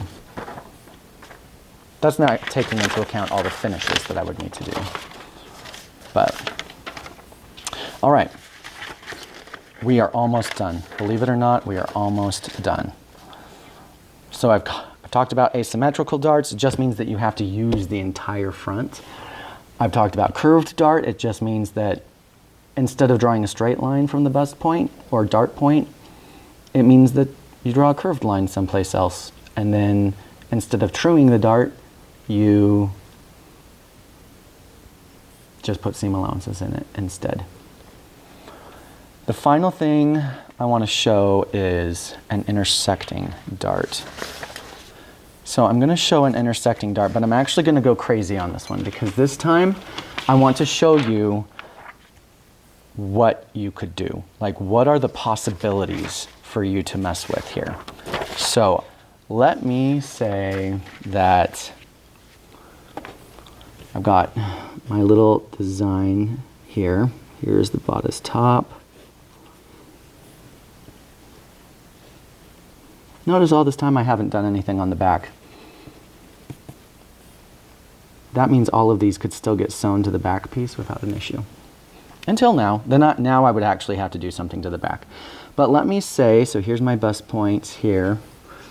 Let's say, I'll zoom that in a little bit as I'm, other way. As I'm drawing this one. Let's say I want to have, instead of over here having a dart, let me have a pleat. So we've got a pleat there. And it's pointing at the dart because it's using the dart, the amount of the fabric from the dart to do it. And then let's say I want this to be asymmetrical. Let's be asymmetrical. So, and I'm going to have it be asymmetrical with the neckline too. So I'm going to have it come sweep from this shoulder down to here. And I'm going to get rid of all of that. So this will be a single shoulder outfit. So I've just gotten rid of a whole bunch of fabric. Okay? So here's the new neckline, and it comes down into the underarm. Comes down into the underarm right here. Okay? On this side, let's just make the armhole a little bit bigger. All right. Well, now let's say I want this to be asymmetrical. So I need to do something with this dart here to make it asymmetrical. And I think I just want it to come out about right here. So it's going to be pointing this direction, back at that bust point. And let's say I actually want to intersect a dart, or just intersect in general. So let's just say I want some of the fullness from the dart over here, that's actually a pleat now. Let's say I want some of that coming from the center front coming this direction. But instead of having it a dart, let's use another fitting device and let's gather it. So the gathers are coming towards center front there. And now let's say I don't want actually this to be a huge dart because you saw how big that dart was earlier when we made it asymmetrical. So let me just have a part of the dart come here and the rest of the dart can be down here. But what I want to do is I want to make it 3 darts right in a row, and I want them to be parallel. So I'm not saying that you should make this outfit, but we could, and I want to show you that everything I've shown you today will allow you to do this successfully. So we don't need the bust points here anymore. But that's what the pattern that I'm about to make, if I were to sew it together, that is what it will look like. Okay? So I've got a piece of paper here. I'm doing it asymmetrical. Let's back this up a little bit so you can see. Doing it asymmetrical.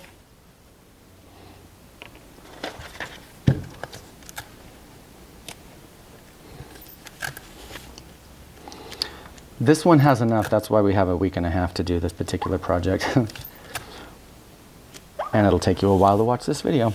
Okay, so I've got my bodice front, and I am going to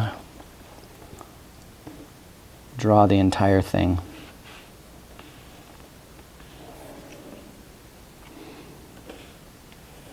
And I'm going to use the slash method on this. And the only reason I'm using the slash method on this is because it's almost impossible for me to use the pivot method. Could I do it? Probably, but I'd spend so much time thinking about it that at that point it's just kind of silly. So I'm going to use the slash method. So I honestly, when in my own business, when I'm using these methods, I use the slash method probably more frequently than the pivot method, but in my personal opinion, I love a nice clean pattern, so I like the pivot method better. So I love the pivot method, but I don't get to use it all the time. So, sadness.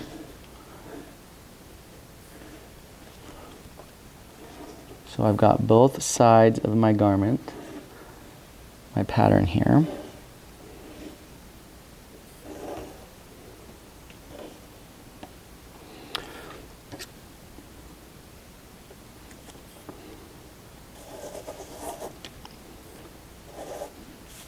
Okay, I have the full thing. Okay, so now from over here, I know if I'm going to reference my little sketch, just a reminder what we're doing. So this side is a pleat, and that's down here. However, the other part of it is going into another dart, which means that in this case, when you are dealing with intersecting darts, you have to think about order of operations. So the rest of the information in this dart is going into the dart over here. So that means I need to do this dart on this side first, this long one that's coming all the way across from one side to the other. I have to do that one first to get this seam line for this dart to open up into. So we're going to start on this side of my pattern. And I know that I need this dart to come over here, and I know that I need to have it split into three separate darts down here too. So I have to think about that, but I don't want to willy-nilly just draw a line over here without knowing where my armhole is here, and my armhole is here first. So I'm going to start by taking care of my neckline over here. And I think I'm going to have that come like this. Notice that it's curving. When it's on the final body, it might be straight, but right now, in order for it to fit, it'll curve. So I didn't actually use a ruler on that. I could have used my French curve, I could have used my hip curve, I could use my variform curve, or I can just, eyeball it, which often you do. Notice how many lines I'm drawing to get the perfect curve. I've got a whole bunch there, and now I'm going to come back with my eraser and erase the ones that I don't want. So don't be afraid to put lines down. That's not an issue. I'll just use the back of my pencil. So I'm going to get rid of all the lines that I don't want. So, take your time figuring out exactly where you want that line to be. Draw it in multiple times, erase the ones you don't want, not a problem. So that's where I want it to go. Notice it's come in a little bit inside the bust radius. Sexy. The nipple's going to be about here, so we're still safe. So here's the neckline. Over here, I want the underarm hole to be about the same spot, so I can just make that a little bit bigger. Cool. So now I don't need that. You don't have to erase it. I'm just erasing it so you can see what I'm doing. Usually I leave it on there and just chop it off later when I'm putting on seam allowances. But I've gotten rid of all of that. So now here's my pattern. And if we return back to our picture, I have taken care of this line and I have taken care of this line. Now I get to play with the darts. So first things first, I need to take care of the dart that's coming to the other side. So I'm going to draw a straight line from this bust point over where I want it. And now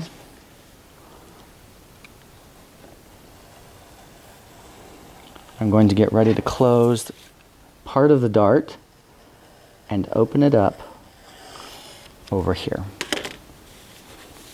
Now I don't want to close all of the dart because I want some of it left over to create 3 darts down here.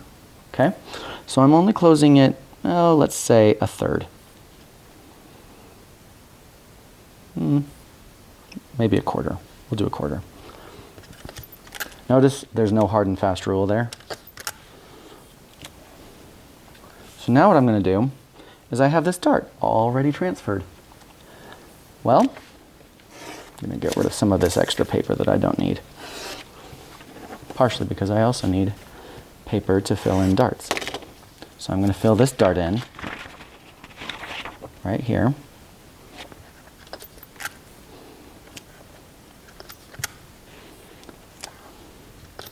Before I move on.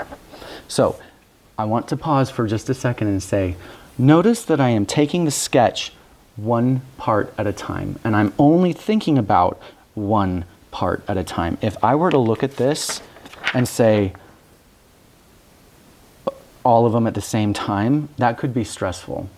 So I broke it down into individual things, and I figured out, well, this can't happen until this is done, and this can't happen really until this is done, and these can wait until after this is done, and this one can wait till after this is done. So I sort of figured out my order of operations, and then I go one part at a time, and I'm not even thinking a whole bunch about these until this one's done, and not a whole bunch about this one until this is done. And I didn't think about any of these until both of these things were done. So only think about each part of your design as an individual part of the whole. Don't think about the whole or you'll get stressed out. Okay? So right now I'm going to finish this out completely, and I want it to close towards the bottom. So I'm going to perfect my dart. Actually, I already messed up. Okay? See if you can catch what I'm about to do. My mess up was that I had not backed the dart off of the point yet. And I needed to back it off. In this case, because I have so many darts pointing at it, I'm going to back it off a full inch.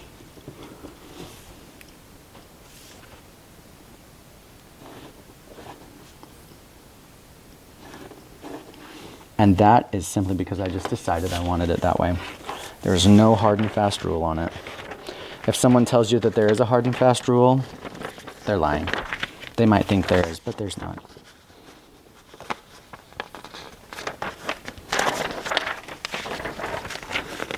So I'm closing the dart leg. And now here's the neckline. But I'm going to put my seam allowance on it.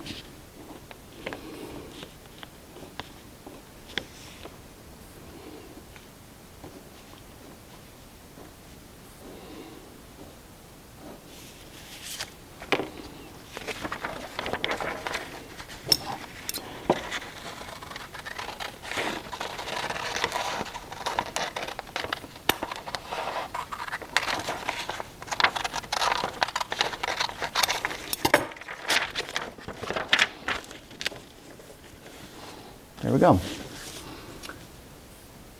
So, this part's done, this part's done, this line is done. Let me get closer. I know, the lighting's awful, sorry. The neckline's done, the armhole's done, this line is done. Now that this line is done, I can either do the gathers or these. It doesn't matter which one. I think because I've been currently working on this dart here that originated from over here, I'm going to work on these. So now what I'm going to show you is new information. Because we didn't talk about backing things off into multiple parallel darts. To do that, what I'm going to do is I want all the darts to be parallel to this original dart leg. So I think I want it to be about half an inch wide. So in this case, I'm going to use a 1/4 inch because we're at a half size paper. I'm going to draw a line half an inch apart. But because there's 3 here, I don't really want, I'm connecting that dart point to the apex here. I want those dart points to end probably half an inch, because I extended this back away about an inch. I think I want that same thing here. So they're going to be about half an inch in from the bust radius. So now that I have those lines drawn, from the point that I want them to finish, let me zoom in a little bit. Woo. So you can see a little bit better what I'm doing. This will now become a dart, and it's parallel to our original dart. This will become a dart, and it's parallel.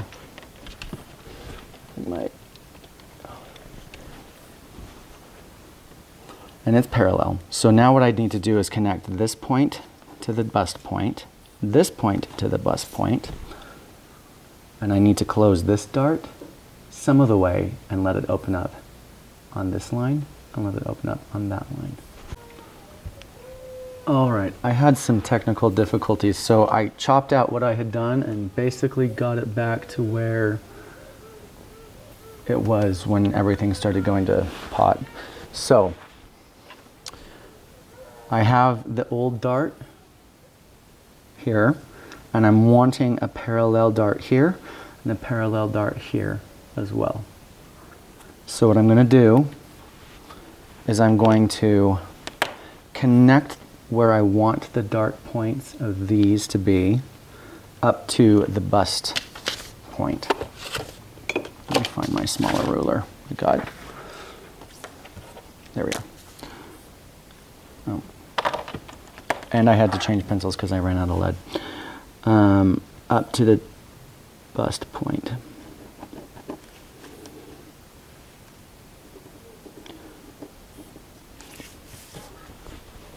So I've connected those to the bust point. So this dart needs now to close part way, and a third needs to go in here, a third needs to stay in this dart, and the other third needs to end up in here. So I can do that all at once and just cut all of them out and have a whole bunch of pieces floating around, or I can do it individually where I cut along one of the legs of the dart that needs to close a little bit, and I open up the leg that it needs to go to. There's some extra paper in there that I don't need. So you can see that it's opening up. And I'm going to make sure that the gap in here is about, I'll have 2/3 here and 1/3 here. Now, I could do that with measurement. So I could just say, oh, well, this is about 1 3/4. So, you know, I have 3/8 here and 3/8 here, and it's not quite 3/8. So I can finagle my numbers, half inch, half inch, half inch, just a little bit more than half an inch in each thing. So let's just do that. I'll just put half an inch on this side.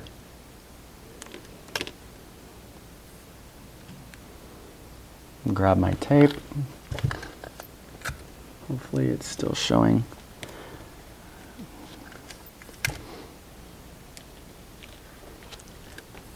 Hopefully you can see what happened. Make sure it's in the spot. So now I have a half an inch opening here, about an inch opening here. It's a little bit more than an inch here, and nothing has moved into here yet. And it's all still opening up into the bust point up here. And now I'm going to open up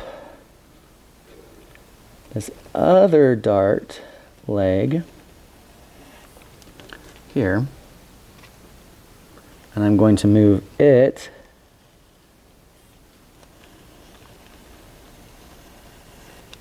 into the other side. And I can do that so that I have about the same amount in each spot. Ignore these blank spots and the paper behind it. That can get confusing sometimes for people, but just ignore all of that. Just make sure the space between this line and this line is the same as between this and this and this and this. Just make them all about the same. You can eyeball it, you can measure it, you can do whatever you want. Just make sure that they're roughly the same size. If I was being anal retentive to the extreme, I would measure them down to the 16th. Which for a client, I would do that. But now,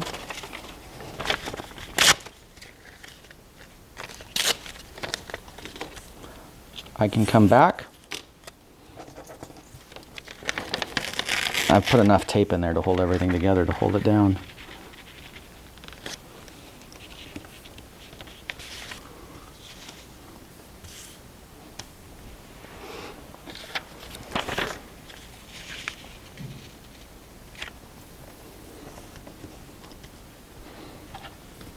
Now it's all filled in. So now I just have to perfect the thing. So to perfect that, I do know that I want these lines to be parallel. So here is my original dart, right here in the middle, this one right here. That is my original dart pointing directly at the bust point. And it comes in about 1/2 inch from the edge of my circle. From here's the edge of my circle to the bust point here. So I'm gonna go with that. I could extend it actually, yeah, it's 1/2 inch. So I want it to be 1/2 inch there.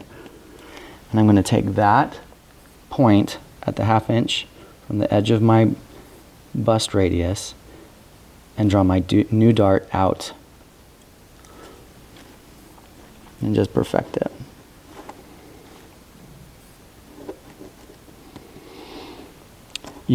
By this point, when you're doing something really, really complicated, a lot of your lines start looking really dirty.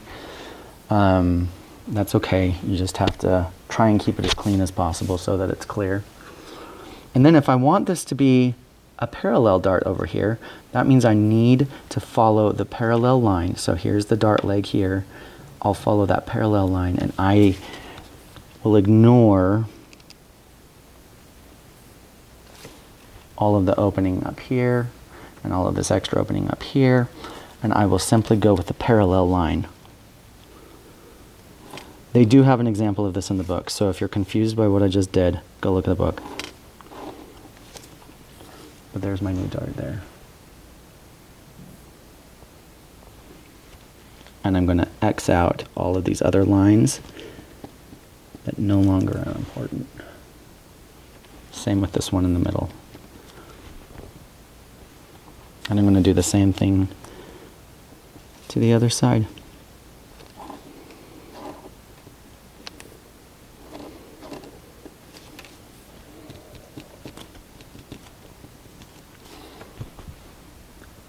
So now I have 3 parallel darts, all pointing towards the bust point. These ones you might be like, yeah, but if I take the center of this and extend it through the point, it's going to hit someplace out here away from the bust point. It's hitting within 1 inch of that bust point, so that's fine. It'll still fit the same. So that is how you do 3 parallel darts. I maybe should have made them a little bit wider so it was easier to see, but this is a half size pattern. So in real life, these each would have been about 1 inch wide. So when I zoom out, here we have our pattern again. The glare on that's kind of bad. There we go. So I have 3 parallel darts, all pointing at the bust point. I have my asymmetrical dart. I've got my asymmetrical neckline, and I've got a larger armhole over here. And I'm just taking it step by step. I can come back now and I can perfect these darts. So I'm going to true up these darts and I'm going to do it the exact same way that I've done on every other truing the dart. So I'm not going to do that on camera. I'll do that off camera. but actually I'll do that at the end. So I'm just going to get rid of some of this extra paper at the bottom that I know that I don't need, and along the edges so that I'm not working with nearly as much of a mess. Okay, and actually on this side of the pattern over here, when we look at our original picture, here's our original picture, that side is done. So I can come back in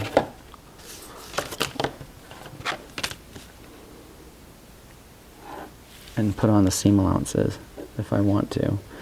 Oftentimes I will add seam allowances at the very end. Well, usually I add them at the very end. Sometimes when I'm dealing with lots of paper hanging out everywhere, I'll take care of it right away just so that I don't have nearly as much of a mess that I'm dealing with. Not as much of a mess, that's the wrong term. It's just easier to work on your pattern if you don't have a ton of paper hanging off the edge.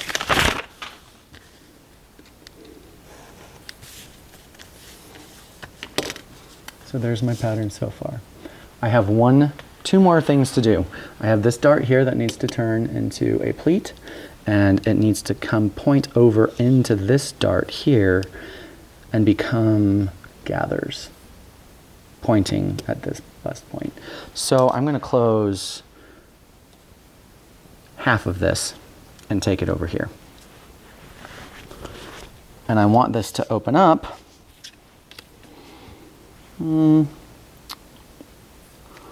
probably at center front.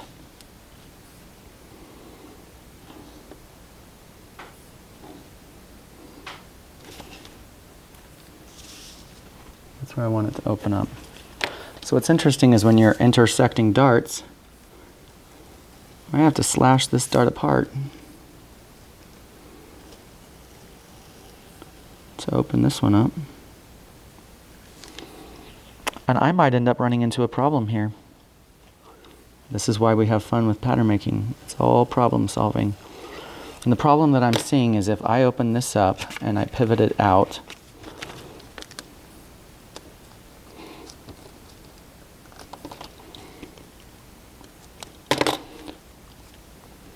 as it pivots closed, oh, actually, no, looks like I'm going to be just fine. It just barely misses it. What I'm talking about, oh, let me zoom in. What I'm talking about is as it pivots open, oh, there we are. As it pivots open, I was concerned that this was going to pivot up into the top up here. It didn't do that. As long as it doesn't do that, I'm still good. So I'm going to close this dart halfway. So back it off just a little bit. So I'm closing this dart halfway. This is where it was. I'm closing it halfway and letting it open up inside the dart up above.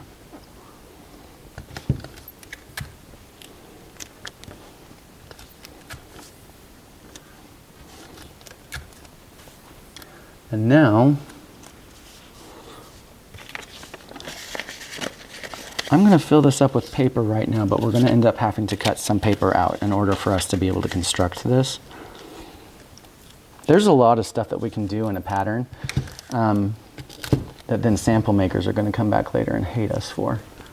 So oftentimes, because I do a lot of my own samples, sometimes people will come to me with ideas as designers and say, I want to do this. And I say, well, if you want your production to be really high, yeah, by all means do that. Just because it becomes painful to sew. The minute it becomes painful to sew, the cost goes up significantly. Okay. So it's opened up. This dart down here has now closed part of the way and opened up into this dart. And I'm going to have to take care of this first, sewing it, before I can sew this dart here. So now I have to look at things and go, how do I want to do that? Well, we're going to have to play with different seam allowances now. Because in order for me to sew this, this needs to not be a typical dart. This actually needs to be seam allowances instead of finished like a trued up dart. So I'm going to come in here, and between here and here, here and here, I want it to be gathers. But I can't just mark here and say, ooh, gathers. The gathers need to have somewhere to go. I don't want to go much further down into the dart over here, so I'm going to put most of the gathering up here. So let's say 1/2 inch up. We'll do 1/4 inch down here. So between this point here and this point here, I need to have gathers. So I'm going to check my dimensions. That's 2.5 here. That's 2 1/4 there. So that's probably 2 3/8 in the middle, and it needs to blend between those.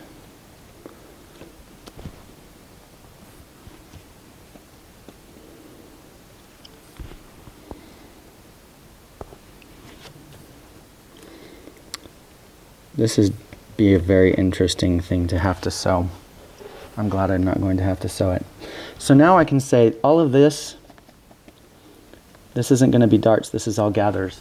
So I can get rid of that information, and I can just say between here and here, at least for this pattern, because it's half size, the number is half of it, so this is 3/4 of an inch, so I'm gather to 3/4 of an inch.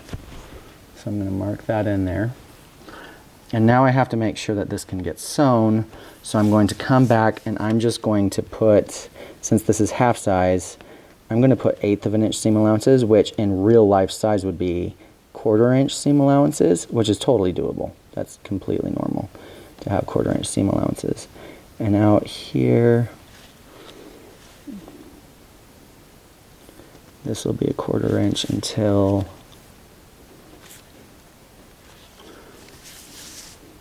and just fill in the seam allowances so that it can actually be constructed. Yep, and it can be constructed. There's just enough room.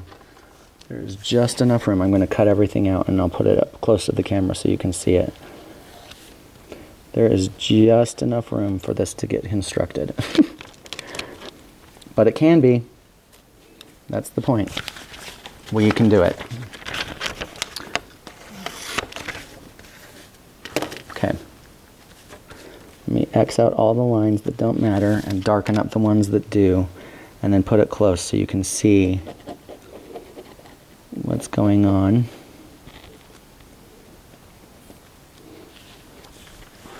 All right. I don't know if that even makes sense to you, but here's the dart that's asymmetrical. And then into that dart, we cut it open so that we could transfer this dart into gathers along that dart here. So first I will gather, if I were sewing this, I would gather this down to 3/4 of an inch, which would bring this corner down and line it up where it used, and line this up, and then this dart could then get constructed with the gathers inside of it. And this side would all be completely done. So now, according to this, we have done the 3 darts over here. We've done the horizontal, the asymmetrical dart. We have done these gathers, which go and disappear into that dart, which is kind of annoying. And then all we have to do left is make this into a pleat, and it's good to go. And I'm going to do that by just finishing it as though it were a dart.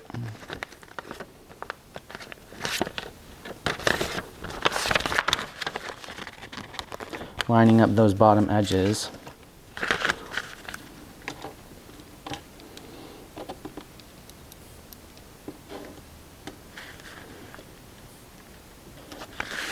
Putting on the seam allowance.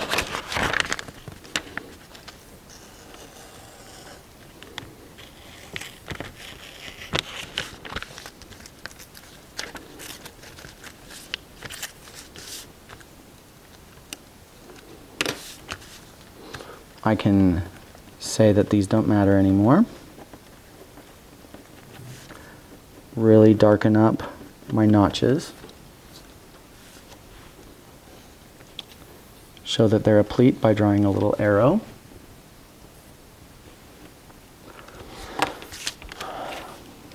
finish up the rest of my seam allowances.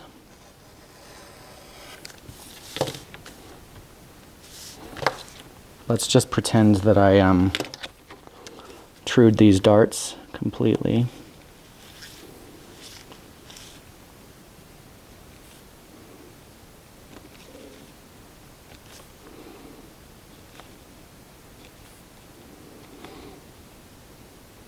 Because this isn't truly how you true a dart. So we'll just pretend that I trued all those darts the way that they were supposed to be trued.